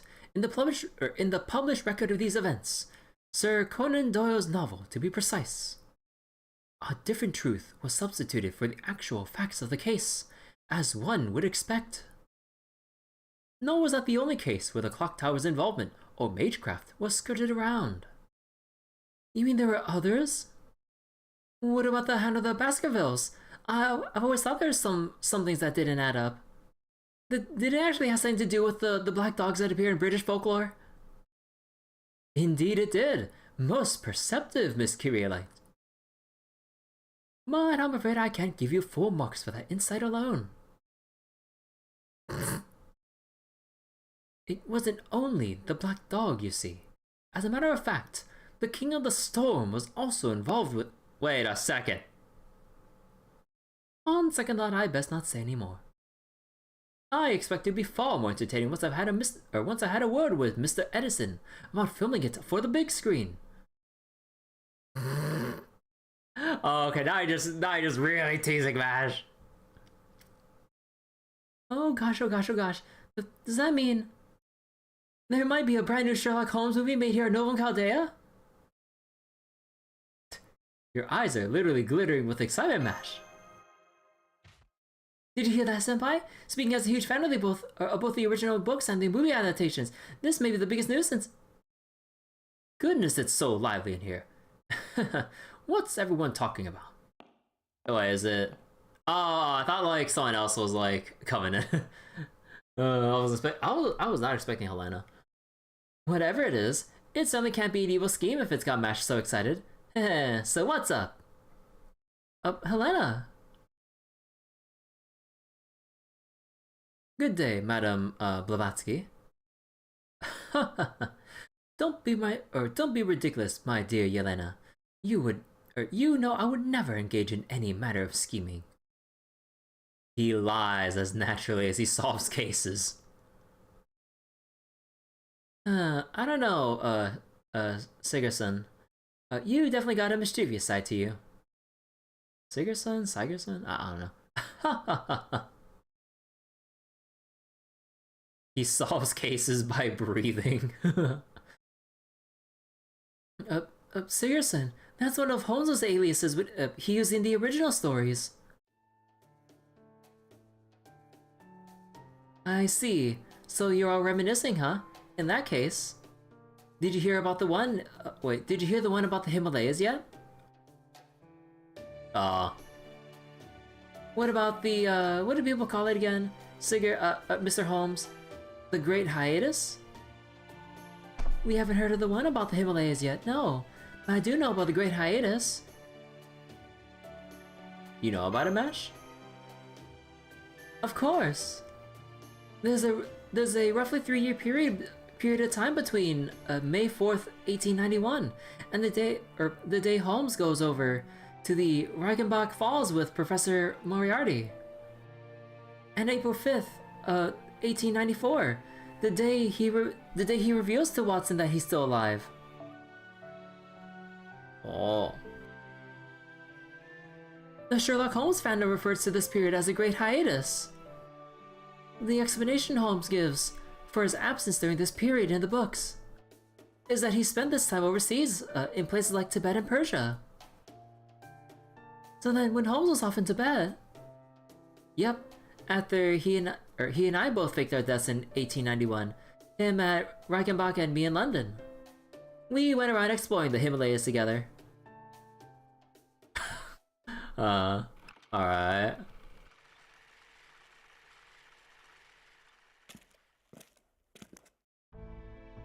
I can't believe this. Why will the Clock Tower youngsters be coming after me now? Did I do something to upset them? They left me alone for years saying they don't care about what I do, since there's no such thing as Mahatma anyway.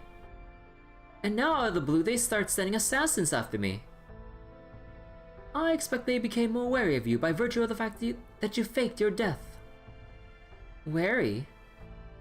Given the genius Madame Blavatsky's success at bringing modern occultism into mainstream Western society, they must have thought you were about to make a move on the magecraft world now that your public persona is gone. Or something to that effect. You think they were paying that much attention to me? I suppose I shouldn't be surprised that you lack awareness of your own importance. But whether you are aware of it or not, Madame Blavatsky, the fact remains that modern-day Europe is in the midst of an unprecedented occult boom. While it may not have reached the world of true magecraft, a group of people who believe in ghosts and supernatural phenomena is far greater than you think.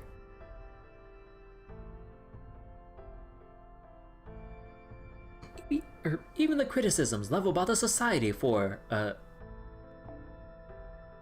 Wait, psychical? For psychical research, have done nothing to turn the tide.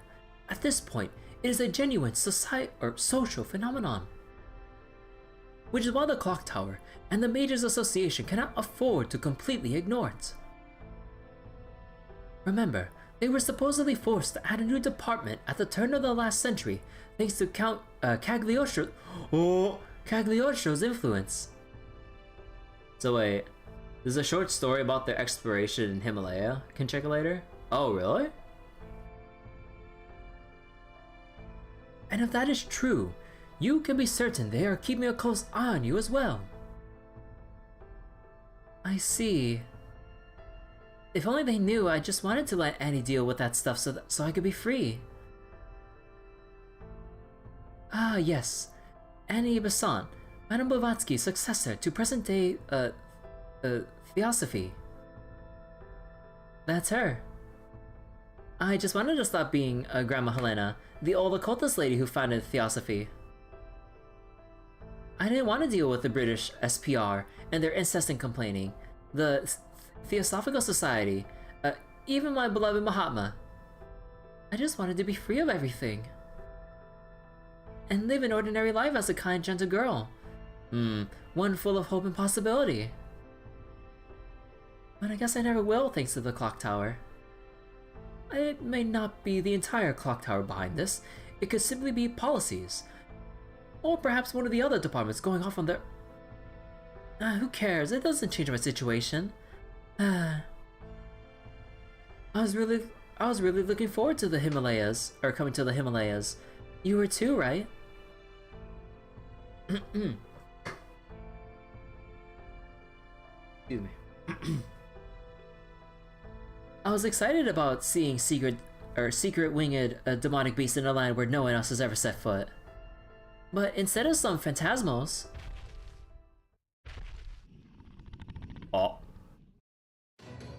All we got were assassins and the chimeras they brought with them. I'm sorry you had to deal with this. Reinforcements, Stand back, madam. I'll take care of them. Thanks, Mr. Sigerson. I'll back you up. Much obliged. Now allow me to show you once again what Buritsu can do.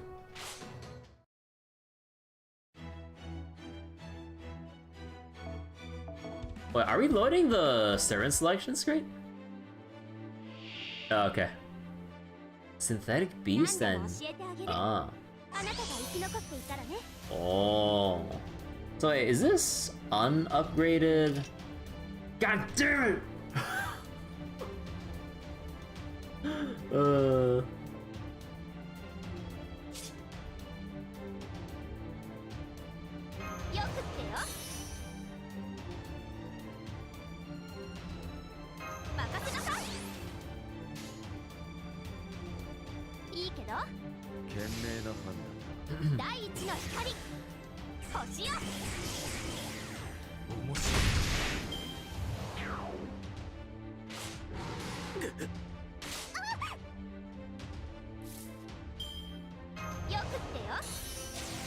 Yeah, I got the MP strength up.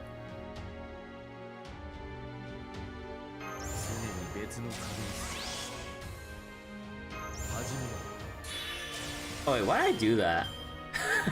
I only have one star! Ah, fuck it, I'll burn those for the hell of it.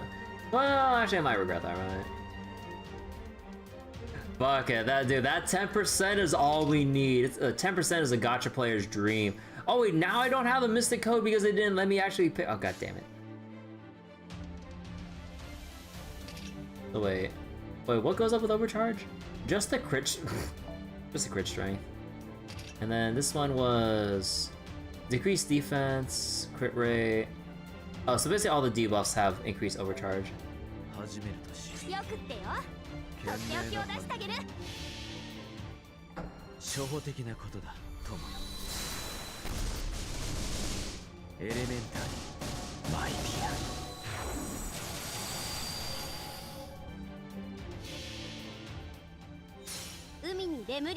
Damn, NP or NP4.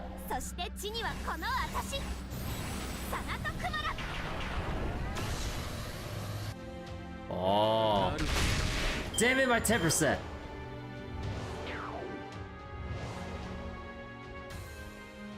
Oh wait, do I have no, I have no NP speed off.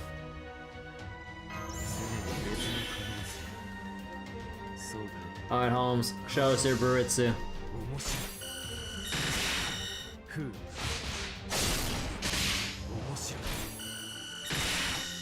実に興味がある。もう終わり？なんだ。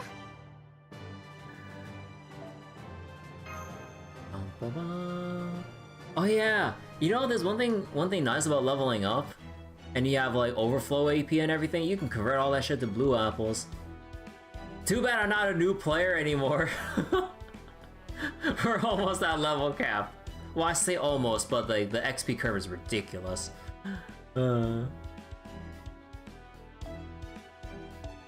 What's my battery?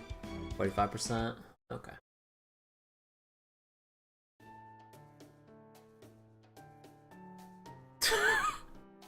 You threw a Chimera? Yep, just picked it up and whoosh! I have to say, it flew surprisingly well. Meanwhile, you've been capped for months. Yeah, I didn't go like super hard on the lottos or like the Bunyan event. Oh, what's this? Bakatsu? Helena's FGO story? Let me see. Oh, is this like a... Oh, is this fan translated? Oh, shit. Hold on. Gotta make a copy for myself.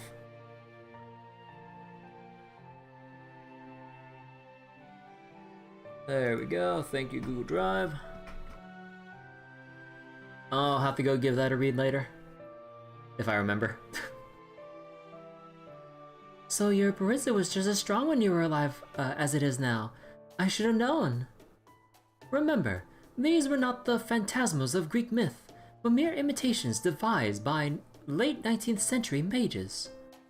If slamming them against the wall was enough to shatter all their bones, it's safe to say they never truly posed a threat. In my estimation, they were no more dangerous than, say, a wild lion. A wild lion's still fucking dangerous. Oh yeah, because those aren't dangerous at all. A fair point. I certainly don't mean to imply they pose no danger at all. Did you just smile, Jiko? I was just, how can I put this? I guess I was just a little relieved to hear all that. See, part of me thought that now that Holmes had materialized here as a heroic spirit... Oh. Oh. All the mysteries surrounding him had been cleared up, leaving him with no more secrets. But clearly, I was wrong. It turns out that even when he was alive, he was breaking curses and throwing around man-made demonic beasts.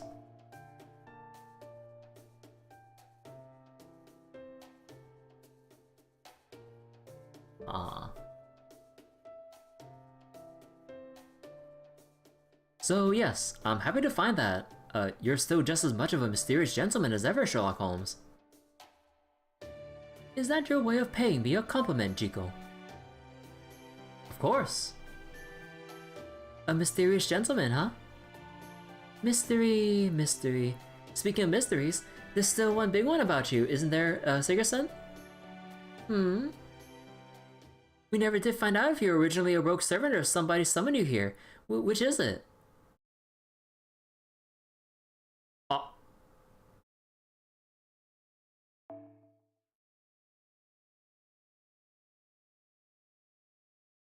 I forget, when did Sherlock like first come up in FGO's main story? It's been so long that like we never really quit, and the thought never crossed my mind because I just thought it was just like any other. God, it's been actually so long. It was in all the way back in London.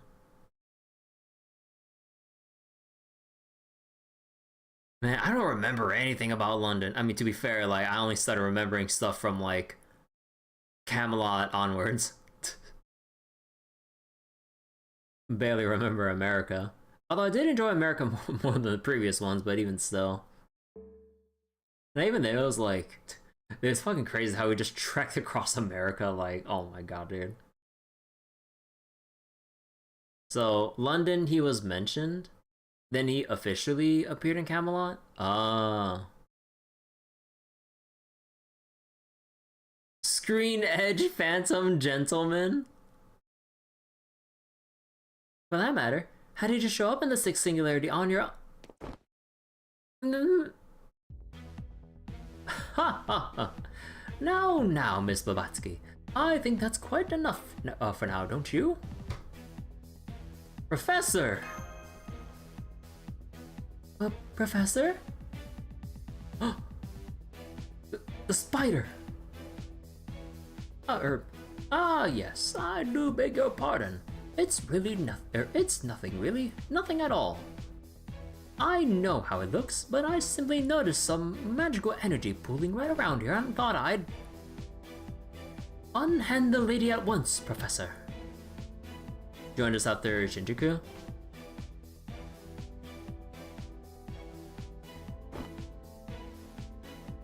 Yes, of course. My apologies, dear madam. I can't remember how I did Moriarty's voice like way back when during Shinjuku and shit. Don't worry about it. Anyway, did you handle this pool or whatever it was? I did indeed. Worry no more. James Moriarty. The man by which all other evil is measured. The once king of villainy. And Napoleon of crime. The wicked spider who trampled all over society without so much as a pang of conscience. Surely I need not remind you of the many lives you have ruined, or of the countless people you yourself hurt or killed. Now here you are claiming to be secretly good on the inside, even as you remain steadfastly evil and unapologetic for your past crimes. And the first thing you do upon setting foot in this room is sneak behind Madame Blavatsky's back. I'd say this calls for a heaping helping of Baritsu, doesn't it? My, I could hear those knuckles cracking all the way over here. I suppose this just goes to show why one shouldn't indulge one's evil side too often. Indeed, I've piled my misdeeds mountainously high. But am I up to something even now? But of course. Still, all that being said, let's not get ahead of ourselves too quickly now, oh great detective. I'm hardly some cackling vampire going about making off with beautiful maidens after all. Or did you generally think a few snide remarks would be enough to get my goat at this point? Well, great detective? Great detective. What a positively stirring turn of phrase. However, I take extreme issue with calling yourself that, Holmes. Frankly, you've got a lot of nerve acting like you're some sort of hero of justice. Or is my recollection of you naming yourself the ultimate arbiter of truth mistaken? Oh. That you mediate facts in the name of preserving human history.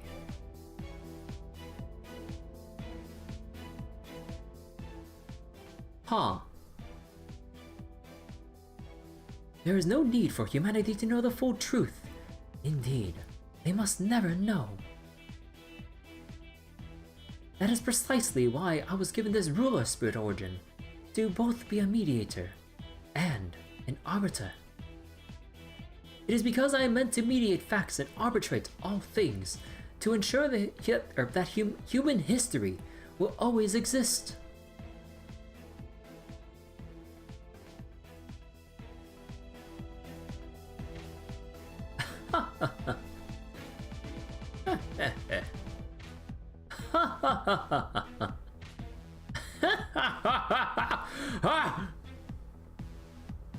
You created a noise block in the mainframe, caused a Valkyrie to go berserk, created a mechanical Elizabeth. Oh.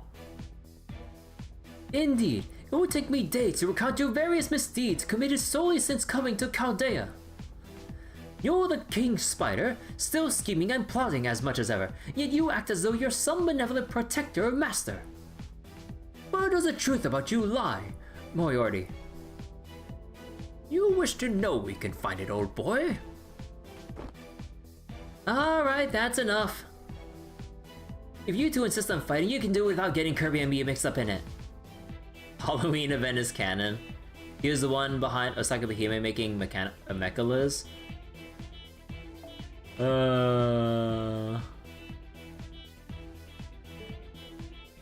Problems with Edison and Tesla, and now this.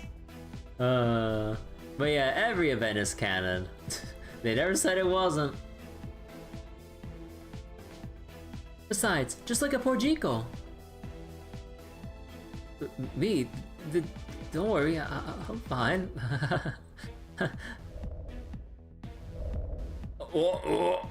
I'm fine. Then what was Hyde doing there just now? You're right, Senpai. I thought I just saw Hyde there for a second. The only non-canon event is the one. Oh, right. Yeah, that was just pure fiction, made up. Okay, break it up. No more arguing. If you just can't help yourselves, then let's take it outside the command room and into the simulator. Would you do the honors match? Huh? Go for it, Mash. Do the thing. Right.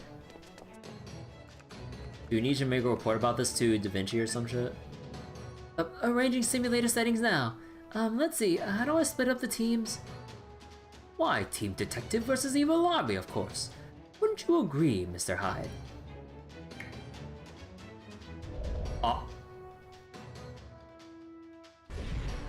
Oh, shit. Hello, Akemi Rose. Hello. The hell you just say to me, Gramps? Alright, fine by me. I would kill you all dead. No, Jiko, Hyde is here. And he looks very, motivated. No, not the N word. He looks very motivated to fight. Oh no, he's motivated. Oh, good grief. It would seem Moriarty has left us with little choice but to clean up this mess. It looks like Holmes is ready to go too, Senpai. Then let's get this combat simulation started.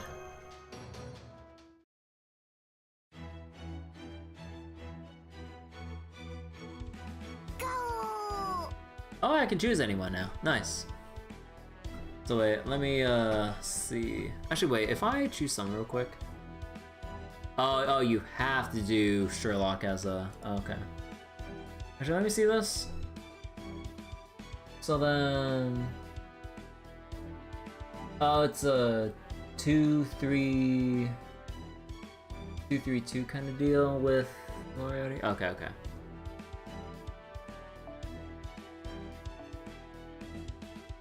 Oh, it's like it's a double support. We're not allowed to. Oh, okay. Alright, we'll do. Alright, that's support essence. Let's see. How about? Actually, where's that one CE? I forget where I had it. I know I need to organize my shit, but I'm lazy.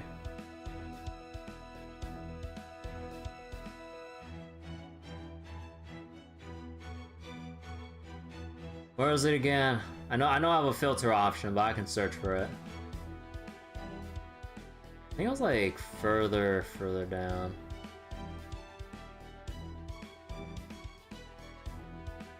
No, not Prism Cosmos. No, not Halloween. Where was fuck it. NP gain up. Oh, alright, I had it on multi-select. There we go. And then let's see. Actually, can I just loop this with? No, I need a little more. But fuck it, I'll do it anyway. I could probably just like, let's see, where's my bond CE? Here it is. And then probably,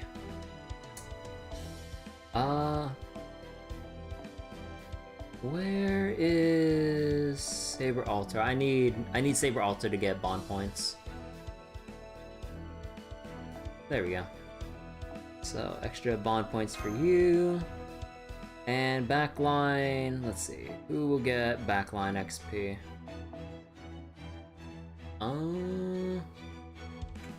Still need to finish Tamamo Cat, but I also want to get Ibuki's. Oh, that's gonna take forever. Now, I'm more closer to getting Tamamo Cat. And we could probably do Mystic Code XP.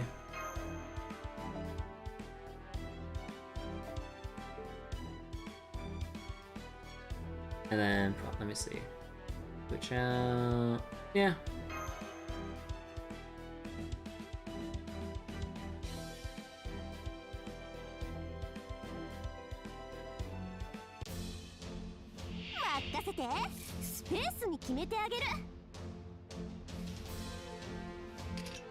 Let's go again. So that's three turns. It's been a while since I used Ishtar. So change NP type, NP strength one time for 3 turns. And then this one was like the RNG one, right? Yeah, chance to increase for 3 turns and then that. Okay.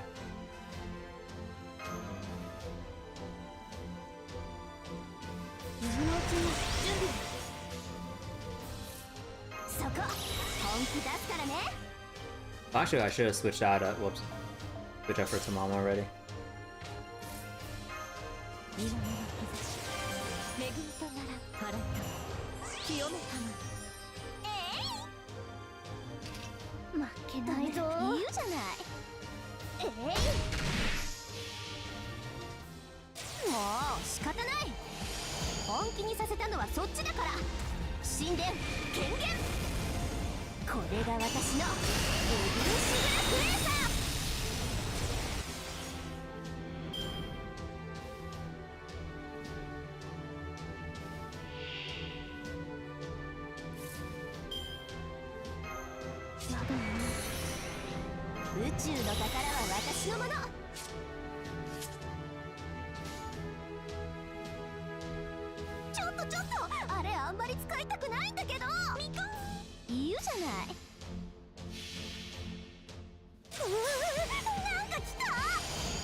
A taunt.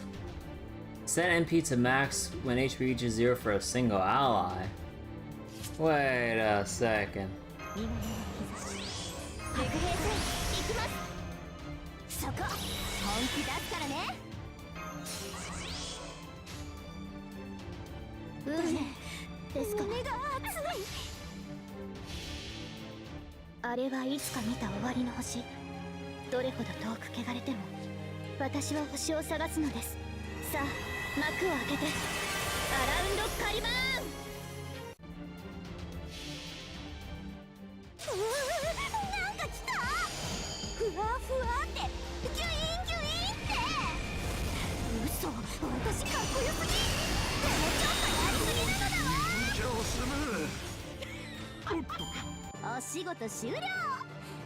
Thank you, Space Ishtar.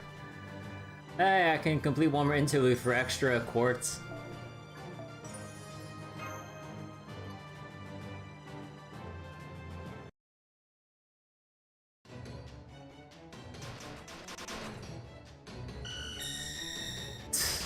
NP and everything. No, you got me! What will you do when Space Ishtar is Bond 15? Not sure. Oh, drat. Now my favorite coat's all smudged.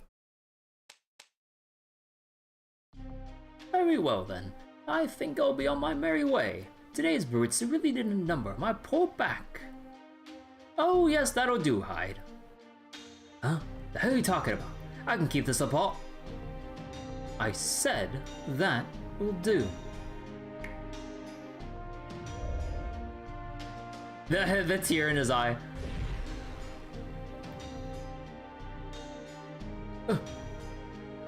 Did I turn into Hyde again? Now, as they say nowadays, sayonara, suckers! Ha ha ha ha!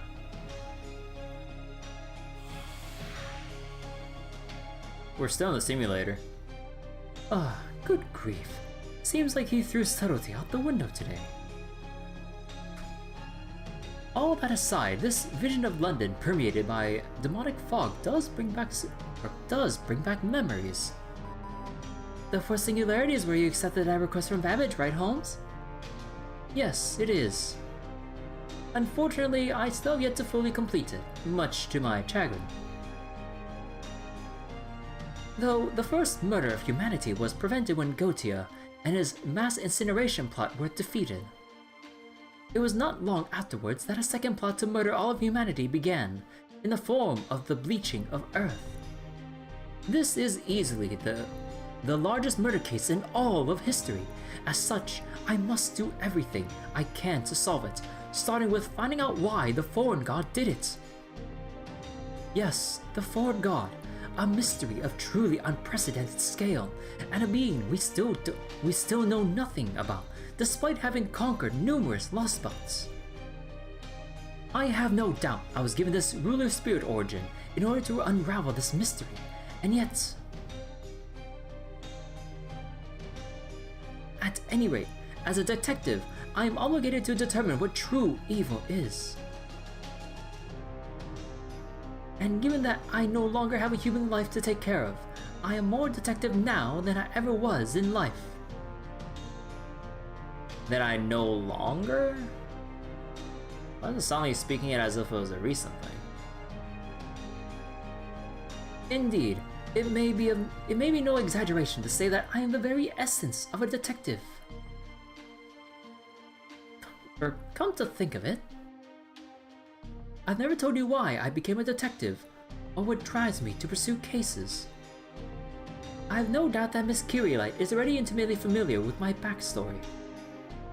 He has clearly read Sir Conan Doyle's novels thoroughly, as well as seen a number of the film adaptations. But what about you, Kirby?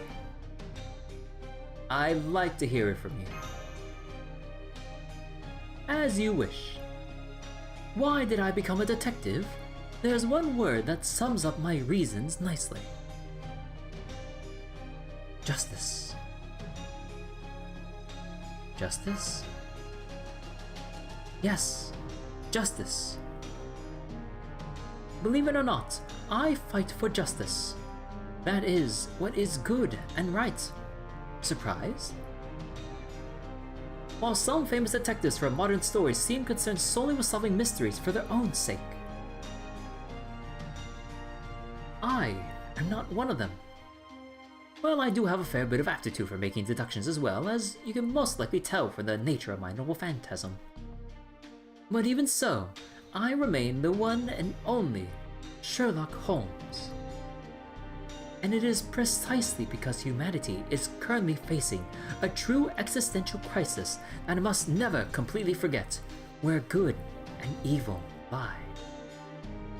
Murder is murder. It cannot be overlooked, no matter what its scope. So I will not turn a blind eye to taking place before my eyes, whether there is but one victim, or 7 billion of them. What about the Lostbelts? What do you think of them? What do I think of them? I think they're serial killings involving entire worlds. And what's worse, the culprit has ensured that their blood is on our hands. We are no longer merely fighting for our very existence.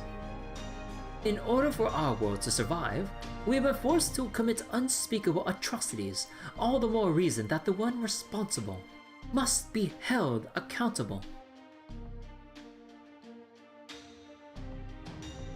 I refuse to let this stand. I will see that evil trampling over innocent people, sneering at the very idea of good and righteousness, and attempting to further their desires, regardless of whom they hurt, is brought to justice. For those for whose sake you ask, nobody in particular. No, I pursue these cases purely in the name of justice. At heart, that is who I am. Sherlock Holmes, protagonist of great adventures. You mean the protagonist of Arthur Conan Doyle novels? Or of the Arthur Conan Doyle novels?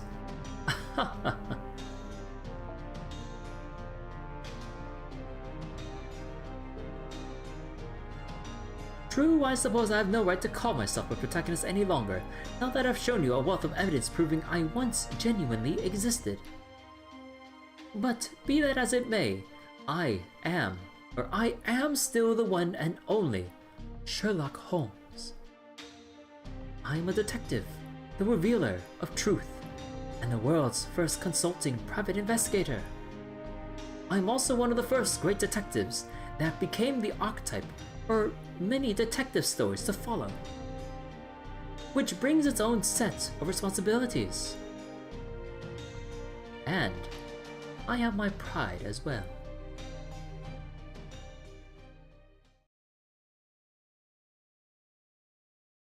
Fade back to Moriarty.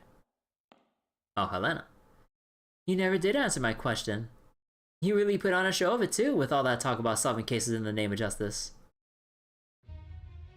But you're still hiding some pretty big secrets, aren't you, Sigerson? Ah, good grief. I suppose it was a fool's errand to hope you would forget about that, Madame Blavatsky. Holmes?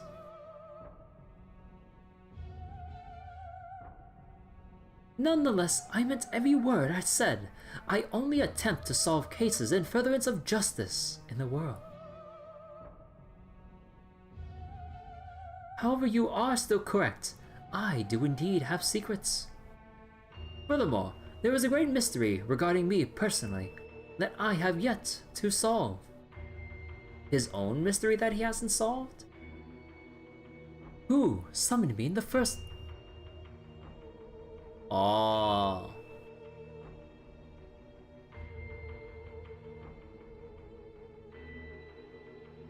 Sigerson? I know. This is the most pressing question I face in this materialization. I'll need to find an answer eventually. Even if it means turning evil?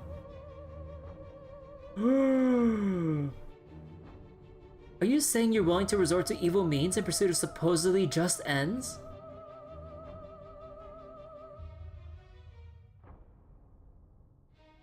Let me just make sure of one thing. Would Kirby consider this to be evil too? No, she would not. If nothing else, Yelena, I can assure you of that. I am resolutely on humanity's side, and that very much includes Kirby. Think of it this way, I am a detective, one who has always fought for what is right, and will continue to do so.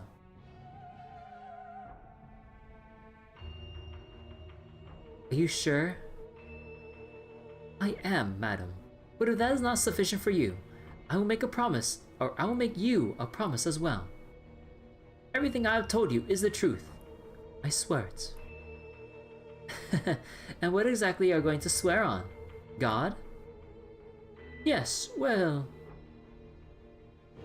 a 4-in-1? Nah, just kidding. I swear it on the sight I saw back in that hidden cave in the Himalayas. Oh.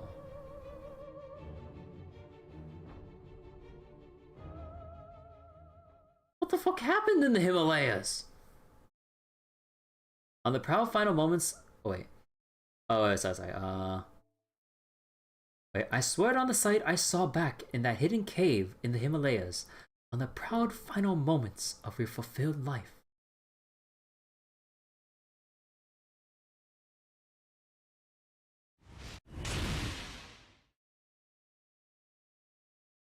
Uh-huh. So even throwing him to the ground wasn't enough to release his grip on the knife. What, like, is he tossing a tomberry or something? The last of the Clock Tower's assassins is proving quite formidable. It is a tomberry. Just kidding. But stabbing Yelena in the moment I stepped away from her is as far as you go. I'm going to rob you of every last possibility you hold, so that you can never harm her again. No.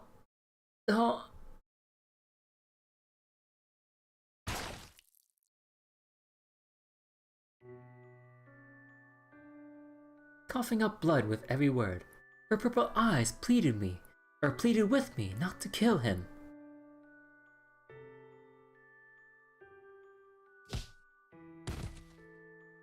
I nod and strike a vital point to knock the assassin unconscious, robbing him only of his current possibilities.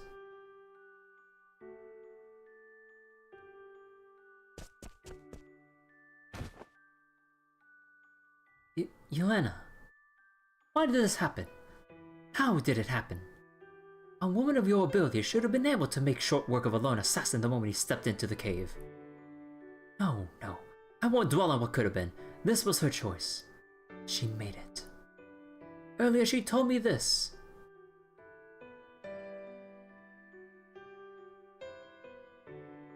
Please don't kill them, Mr. Sigerson. I want to send them all back home alive if we can. You know, I'm much older than I look. Old enough to be a grandmother. So, though I don't have any of my own, I don't think it's right for me to take the lives of people young enough to be my own children and grandchildren. After all, I'm already dead. But madam, you didn't truly die. That was a hoax, remember? To which you replied, I know, but the moment I cut myself off from the world, I may as well have died for real. Thank you,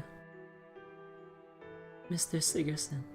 No, Sherlock. It's an amazing coincidence that we ran into each other here. And again, maybe it was fate? No, maybe it was inevitable. I couldn't make sense of what she was saying, but I knew this feeling.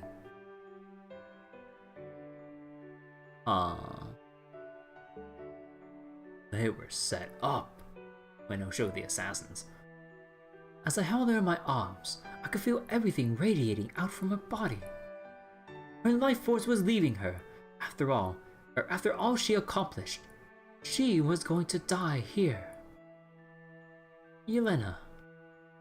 I took her trembling hand in my own, holding it tight. And there I saw it. Wait, why is it sparkling? Perhaps it was the manifestation of some mystic that secretly dwells deep in the Himalayas.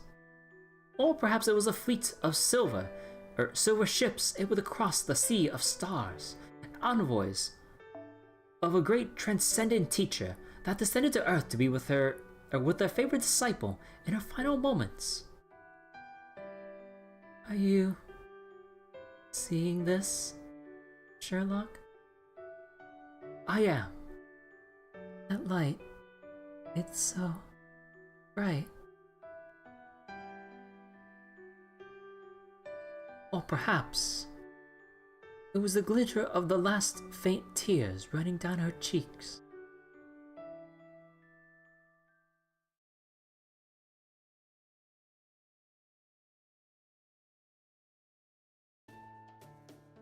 Sigerson?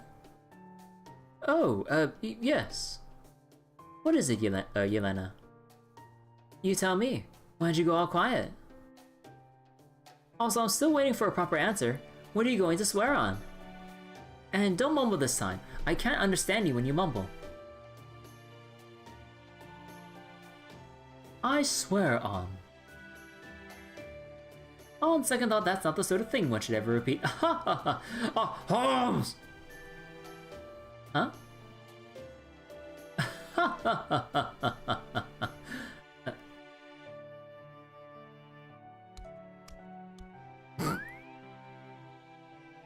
Thanks, Fo. Papa! Stop that! That's smart! Oh, it's nice to see Fo warming up to you for a change.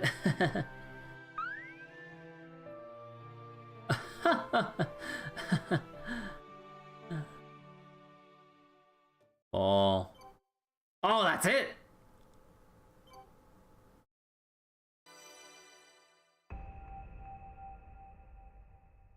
Locked!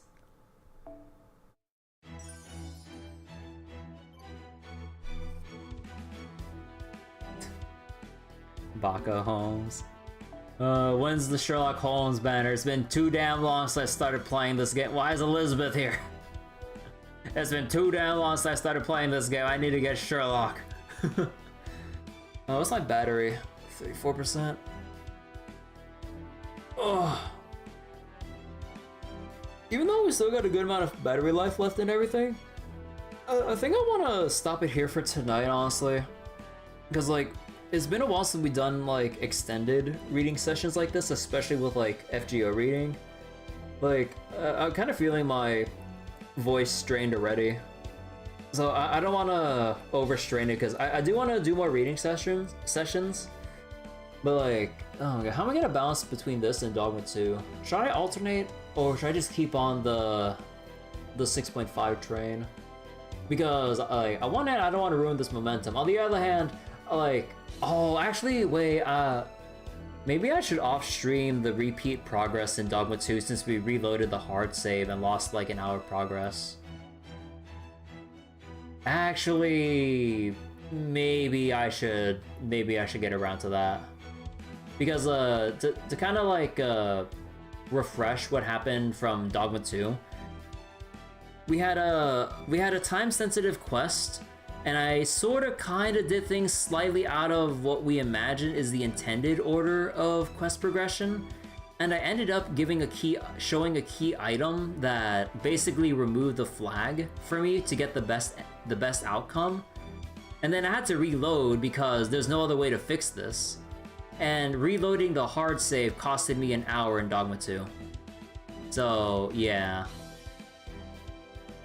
But, so I might have to redo some progress off stream, so then maybe we can keep doing this tomorrow, or like the FGO reading tomorrow, I mean, while I kind of like fix shit up, with Dogma 2. Because I don't want to retread old ground too much.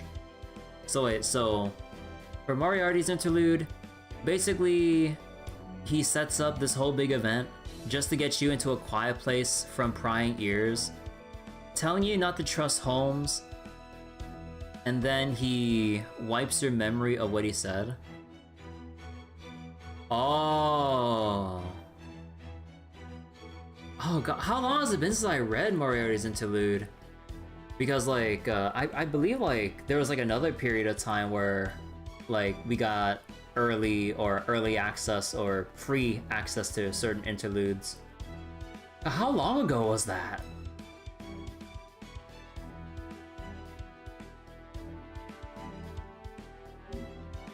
Wait, can I go into, like, my room real quick?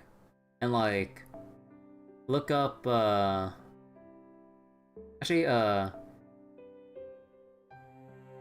no, that's, like, oh, wait, main interlude oh, that's main, oh, no.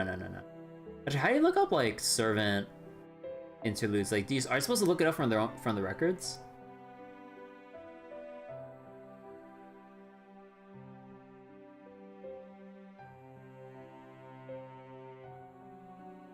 Or are these? Oh wait. Is it only people I own?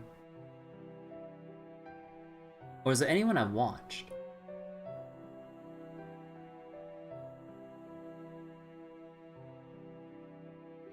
Oh, well, shit. Wait, did I skip over him somewhere? No, it's all alphabetical. Did I skip over it? Am I dumb?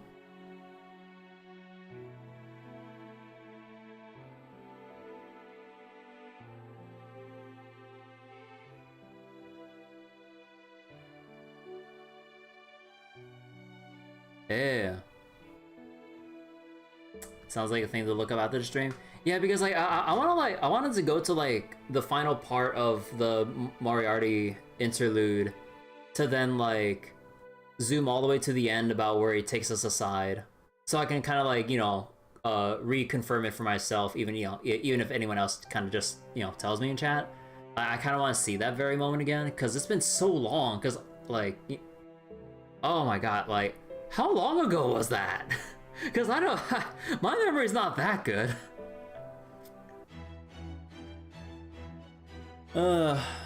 Okay. So again, we're gonna continue. It's from last year, dude. Wow. But yeah, we'll have to continue 6.5 another time. I think I should get back to Dogma 2. Like I think we'll go alternate back and forth. So 2 days from now, we'll start off on section 4 for Lostbelt 6.5. Because again, with Dragon's Dogma 2, I am trying to gear up to end the playthrough, but there are some interesting side quests that I would like to wrap up really quick, or well, as quick as I possibly can. Because in Dogma 2, we're at the absolute point of no return. The guy behind RE Framework is working on multiplayer Dogma 2. Wait, that sounds sick. But yeah, like I'm at the absolute point of no return for Dogma 2. So I think we're just gonna like try to wrap up like a couple of side quests real quick, if possible. And then basically just wrap things up. I think. I'm not sure. But yeah. That's pretty much, oh whoops. That's pretty much the plan. Let me go exchange the blue apple so I don't forget later. Okay. So I hope y'all don't mind waiting a little bit more for FGO. Definitely gonna get back to it, but I do want to make sure I don't leave Dogma 2 in the dust, because I really want to get Dogma 2 over with. I voiced my complaints about Dragon's Dogma 2 way too often, where every session is kind of a downer. But as a Dogma fan, I might as well see it through to the end, no matter how many qualms I have about it. It has its moments, but man, it has a lot of annoying moments that take away from it.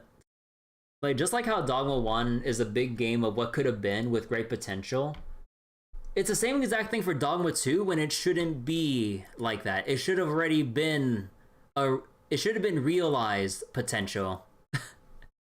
Yeah. So, okay. I'm gonna go end the feed first on YouTube. So for anyone watching on YouTube, thanks for watching Lostbelt 6 and also the Sherlock Holmes interlude.